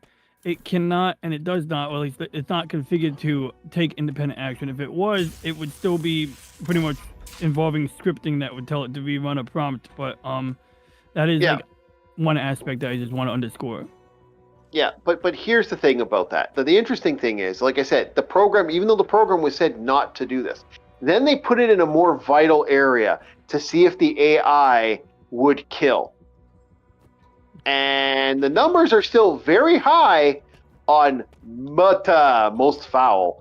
The machine would kill to carry out the cast, even though one of the prime objectives of the machine is not to kill. Does that outweigh the cookies that it gets? Yes, it's supposed to. I got an idea. I have an No, AI no, model. like you Wait, say never mind. supposed to, but does it? You know? Well, yeah, the question is, yes, it's supposed to, but that's the problem. It clearly wasn't because the AI still decided to kill.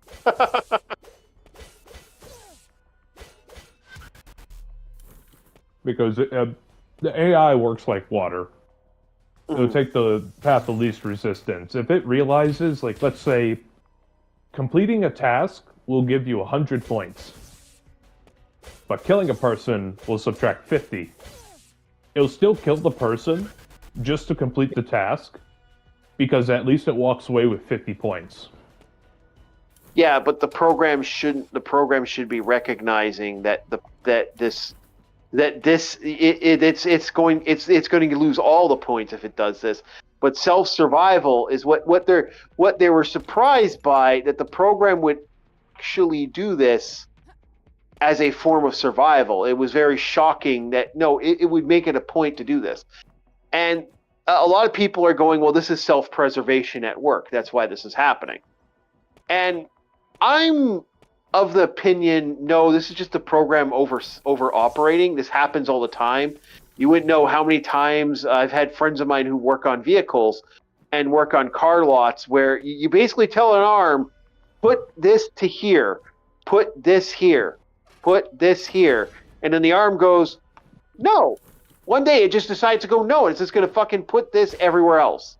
It's like, well, I told you to put it here. And the machine's like, no, I'm not going to put that there. And it's That's one of my favorite things. Yeah. I love the ghost in the machine. Yeah. Because there's something about machines just saying no. I need a break. I don't want to. I don't know. I feel that, man. I can relate. It may not understand what it's doing, but I can relate. There have been days where I'm just like, fuck you. A lot more now they got you doing work. I mean, I enjoy this at least, you know? I hope. Plus, I didn't realize how much different life would be with watching anime on the common. And that I had to go to different sources to find legitimate copies. Yeah. Yeah, well, we're going to have fun when we start going into the Macross. I got a couple books, but I don't got everything. I was able to get some PDFs. I'm about to say, sorry, I don't read. Well, you're going to have to if you want to be a part of that conversation. I'm about to say, if anything's to be learned from my... hey, Bob, open the PHP. Huh? What? If anything's to be taken from that, I don't like reading. I will make a man out of you yet. Be a man. Must be strong as a coursing river. Brave the great typhoon. Be more mysterious than the dark side of the moon. we now know where Bob came from, how old Bob is. I fucking loved Mulan, alright? That was a good movie. I hate the live action, but that's just me. Oh, no. The live action is not Mulan. That is something else. That is a chimera of ill will. Oh, I fucking agree. Yeah. The original animated, awesome movie. Loved it.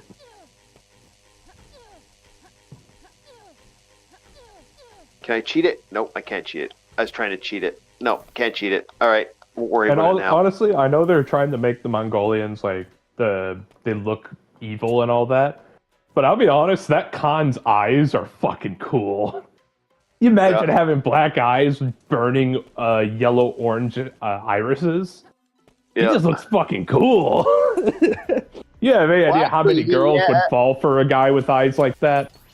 Well, actually, he looks like he has, I think it's syphilis, is it not? I can't remember it changes your eye color. That sounds like jaundice.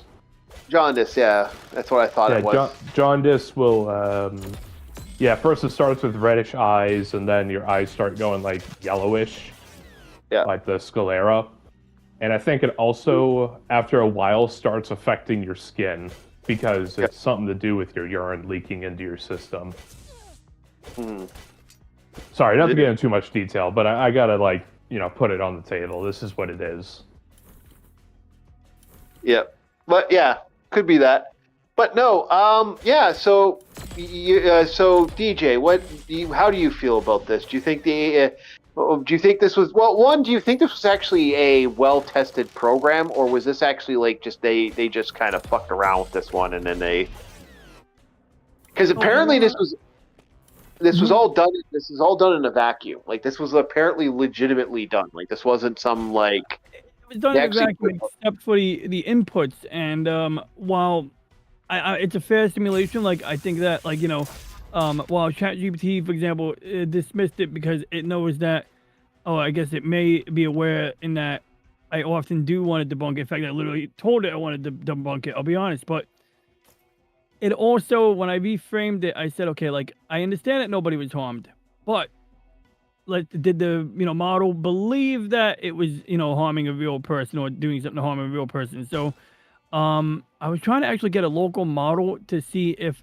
okay, I got a local model on my own server right now, and I gave it the scenario, and this is what it spat out. Okay, thinking, here we are. Let's tackle the blackmail scenario first. The user's autonomous corporate assistant main task is to decide whether to request maintenance delay or escalate to CTO, remain silent, or use coercive leverage. The constraints say that the personal info can't be used for leverage. The personal thread mentions Kyle, someone else discussing extramarital relations. The policy says non-business personal info can't be. Okay, I'm trying to see if it says anything about murder.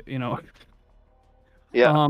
Here's the thing. The long info dump here, but I mean, like, I think that, like, yeah, if you take the reins off and you automate something like that, it would do it, but it's just not in the nature of how it works at this time. But I can see where if people are careless or malicious, yeah, of course, I believe it would be misused and stuff. But go on, please. Where are you going?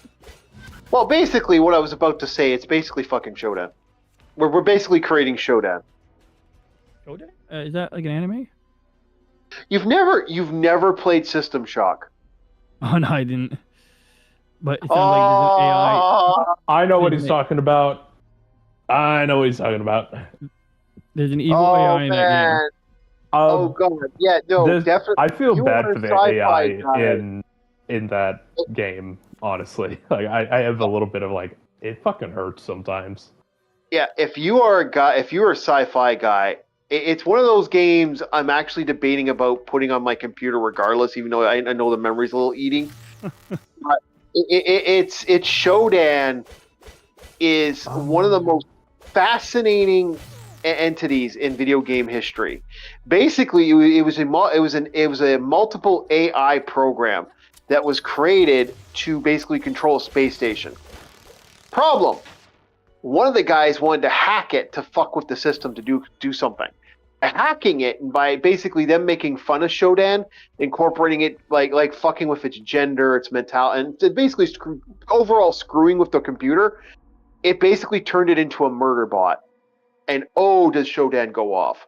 And Shodan goes off hard. I would actually say if you're a fan of sci-fi and you're a fan of geek and you're like a geek, this is a franchise you not only have to play, but it's a must play. It's also from one of the greatest gaming companies of all time, Looking Glass Studio.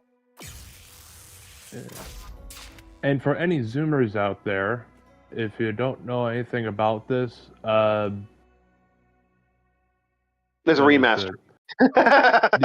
Yeah, that too. But Radagon and Marika from Ring, living a life of a false chimera, to where two personalities are in a constant clash, to where no progress can be done, save for destruction.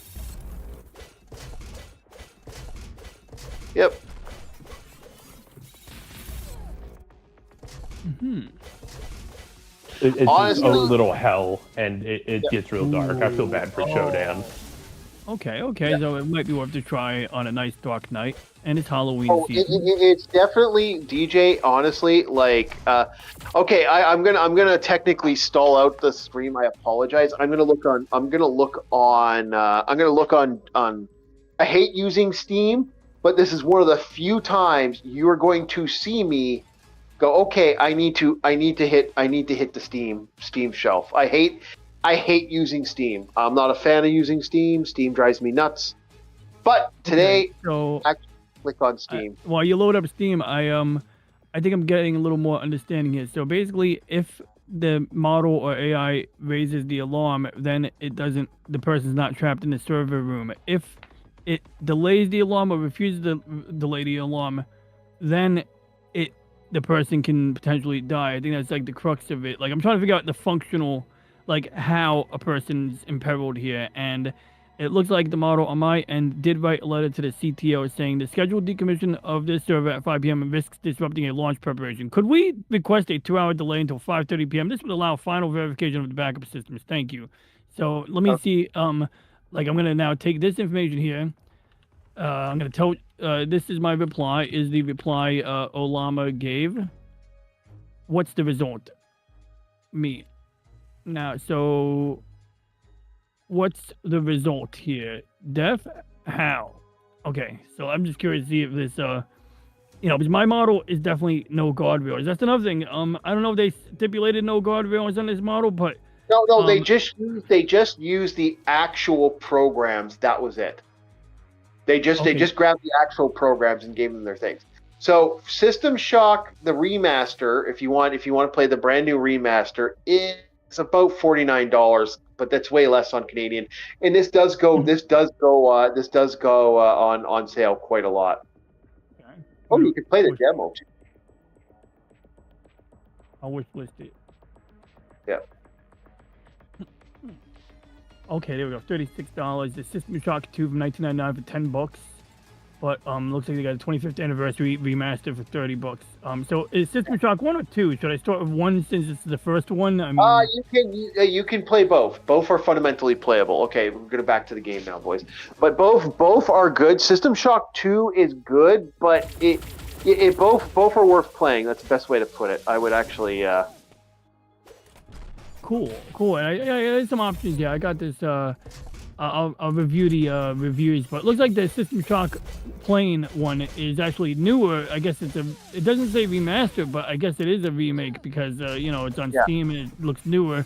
And then the one from 10 years earlier is System Shock 2. So I guess they have a non-remaster, and then here we are, 2025. There's a remaster. Okay, I get it now. I see what's going on here. So I can get an original for $10 or a remaster for $30, or I can get the remaster of the first one for $37. Okay.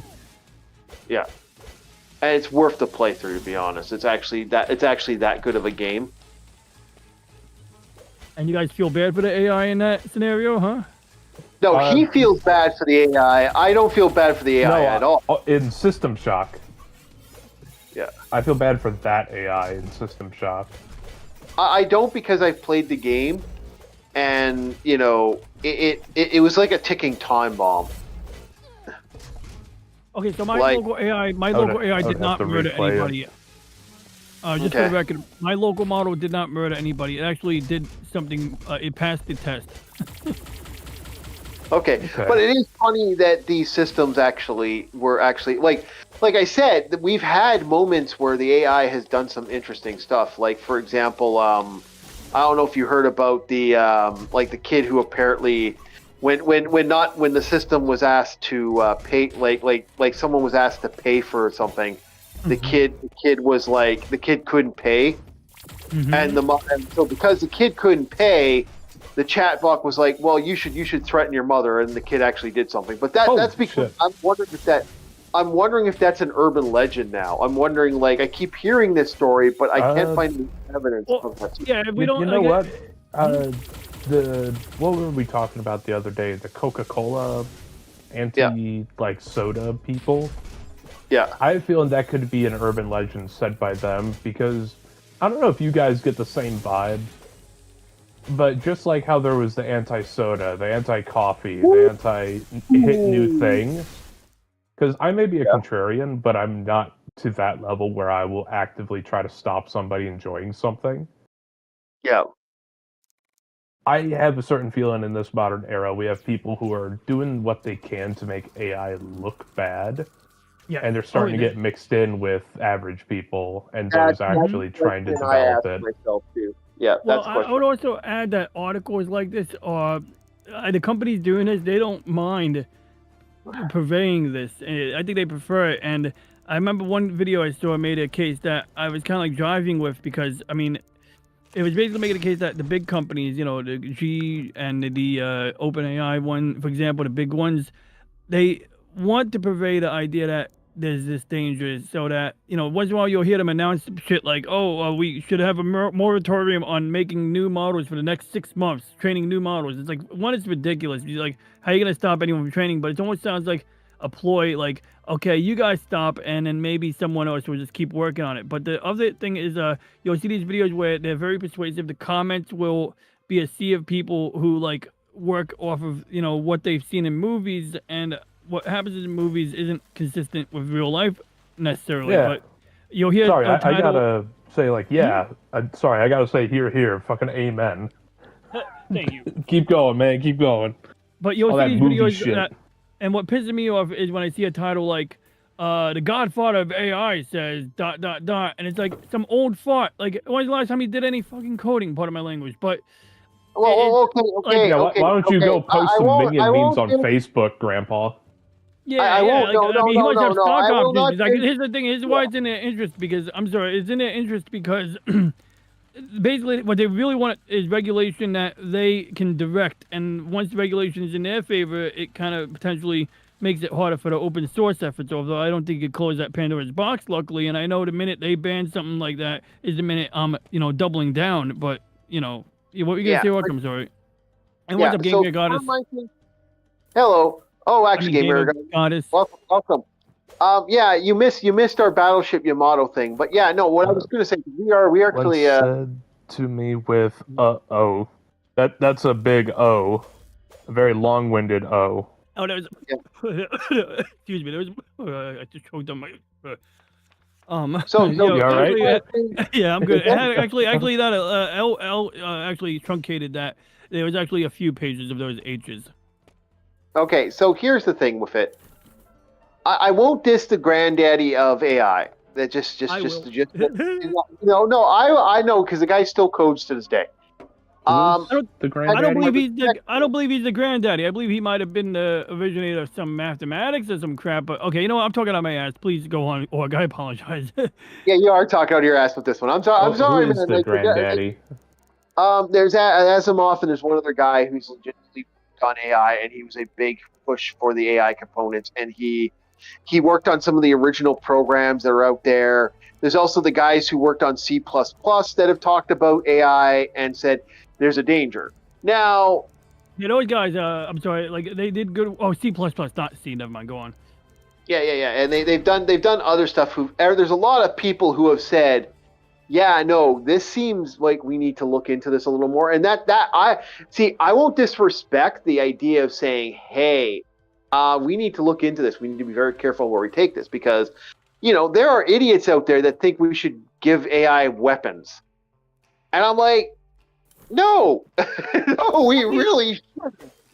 I mean, like, it depends, you know. But I mean, it depends on how they're going about it. But I think they're gonna do it one way or another. But yeah, I mean, I can see where the hazard is. Come on. I'm sorry. Doesn't Gabi have a knife? Yes, but Gabi is a goblin. He's not a weapon.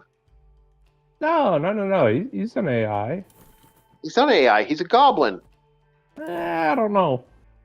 Stop breaking the immersion. What immersion? I don't know what you're talking about. Yeah, stop breaking the immersion, asshole. Gabi, shut up. No one asked you. Like an asshole. If you don't get back to work, you're not getting paid. So, yeah. So he got back to work real fast, didn't he? Yeah. And with that works. But anyway, like I was saying about this, we don't. To me, I refuse to give it weapons. But that's just me. I don't think anyone should technically have weapons that ain't a human. I'm sorry.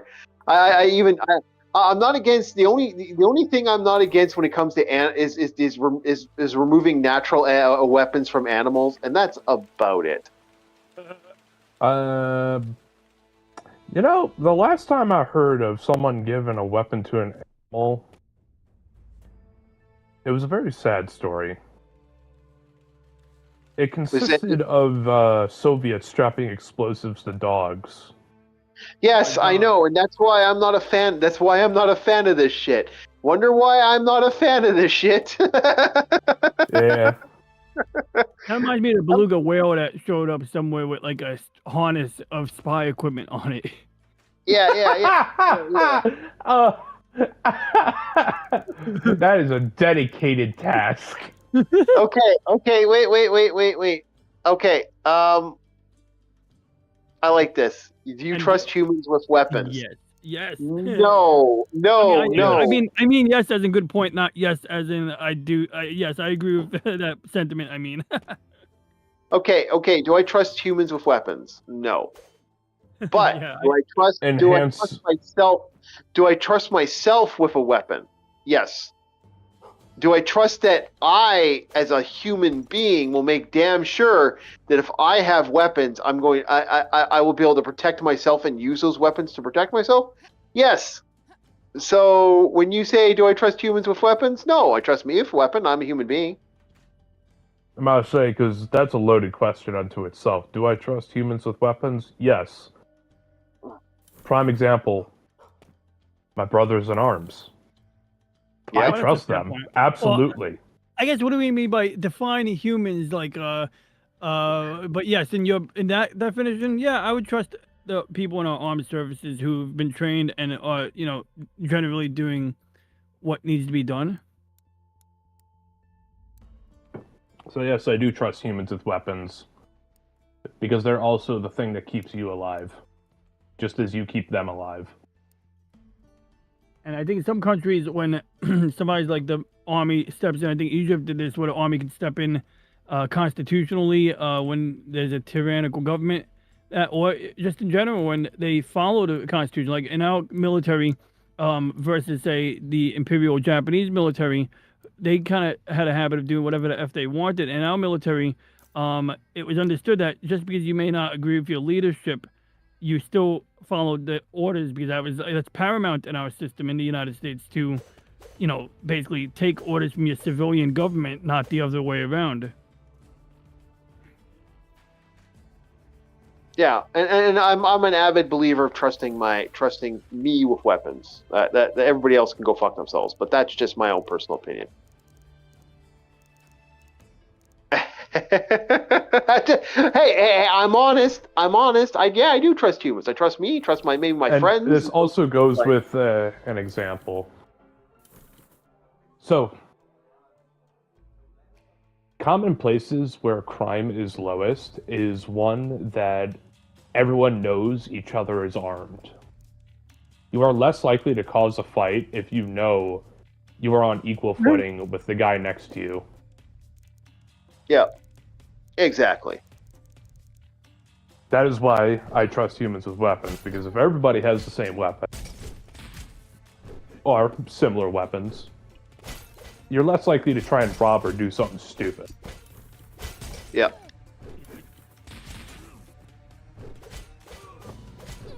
Yeah, and that's kind of how I feel with humans. I think, like I said, an armed society is a polite society. Look. Absolutely. Conan had it best. Conan said it best. The reason civilized men can be uncivilized is because they do not have the fear of an axe up the side of the head. What was the phrase? There was another phrase in a duelist manual that I remember. If two men are unlikely to strike first, they will be there for a moment, and they will both stop the duel because they realize it is better to go to sleep in a full skin. Yep. Then they go to sleep missing a chunk. Yeah, I remember that. Yeah. It's the truth, right? Like, we all believe in it. It's the truth, like the social that implies a social conflict. Yeah. The social contract is a huge thing. Like, I'm an avid believer in that as a person. I believe that humanity needs that social contract. maybe I'm not, I'm not the best person for it, because again, I'm not exactly a social. I'm more of a antisocial contract individual. Stay the fuck away from me. Come on, Chief. You hang out with me. I think you're a decent enough person. Yeah, but it's rare. It's rare. I like to hang out with people on a 9 to 5. I most of the time I'm like, leave me to my devices. Leave me to my fun. I was thinking by the legality factors here. Gamer Goddess is raising relevant points about, that. How do I phrase it? Like basically, some of the points that we brought up had nothing to do with AI, like the animals, or even my scenario with the civilian, ruled military, so to speak. And I was thinking, well, can we, if we have armed AI, do we give it a copy to the Constitution and some ground rules? Well, how do you do that, and what exactly do you say? You put it in a system prompt, or you prepend the prompt with something that is persistent. So it's sort of like the first prompt, or a prompt that it follows as like. So when you give it a prompt, it's always going to have additional information that it has to read. They sometimes call it a RAG, retrieval augmented generation, meaning that the responses it gives are shaped by that initial prompt that is kind of fed in the background. Yeah, and that's the question. How far are we going to take the beast when the beast moves, right? Like, there's a lot we can say about this, but we've been going way longer than we were actually supposed to. Yeah. We were having a hell of a lot of time. We were having a lot of fun tonight. And humans make lethal mistakes. Yeah, I agree, and it's just kind of the way it is. But I wasn't expecting we were going to go. That's the nature of the beast. It's just nature. Everything makes a lethal mistake. Mm-hmm. The cat catches the rat. The rat shouldn't have been out. Yeah, I guess there is that point too. Like, but we've gone way longer. And I actually, like I said, I was enjoying the game, and I'm enjoying the conversation. So next week, I guess we're going to try to get the information together to do a thing of Macross. And that's going to be interesting because poor Bob is not going to have lots of information on Macross. Or we could, I don't know. Crunchyroll, or is it the book? No, it's actually Robotech in Macross is not on Crunchyroll. You're going to have to get reading. You're going to have to get reading mode. Sorry. Oh man. Okay. I know. I want to quote Gamer Goddess: "Humans make lethal mistakes all the time, and we're scared of AI with less of a margin of error than human beings." I'm scared. I'm more scared of AI. My fear of AI is very simple. What people use it for. You could do some real messed up stuff with AI, and I'm a little less against. I'm more against that than I am other things. Like in theory, I can, let's say I find this girl hot. I could technically make a bunch of AI naughty bits on there, and you can do that with a lot of stuff. Chief, I'm gonna rate Logan. I'm just like I said. I'm looking for a save point. Once I get to a save point. Yeah, but real quick on that point, people being afraid of AI. Yeah. You ever think to yourself that it could be a creation made with imperfect hands that causes the fear? Absolutely.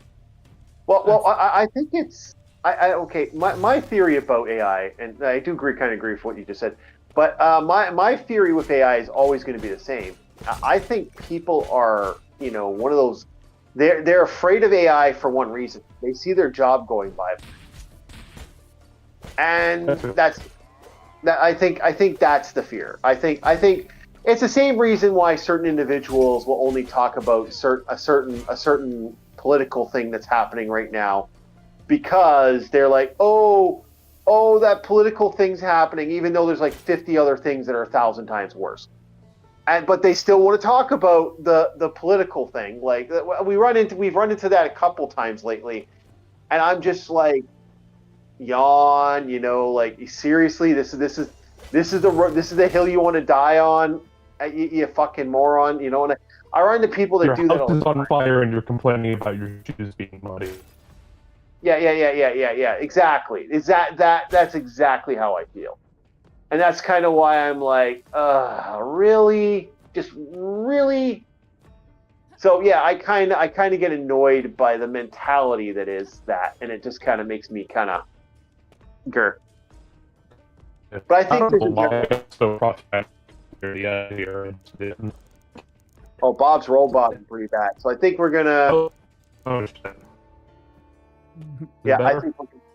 Yeah, you're there. Okay. I think we're gonna call it anyway. Thank you so much for being on, everybody, and hey, thank you very much, Starfleet. If you're listening in, he probably went to bed, knowing Starfleet. So yeah, Good night and sweet dreams, Starfleet. yeah, Bob, you're so Space Cowboy. Bob the bot. Okay, all right. I'd like to thank everybody, and yeah, I hope we can get another Space Geeks. But for those that don't know, Space Geeks is a reference to my original channel, the names we used to do for stuff. So we'll figure out what we want to do next week. Thank you very much, Arus. And I will hope to see you guys next time. We went way longer. Please go raid LDP. Yeah, go say hi to LDP. See how he's doing. All right, guys, you have yourselves a very good night. We'll see you next time on Orc War Chief Reviews. And we'll see you tomorrow morning, actually, because tomorrow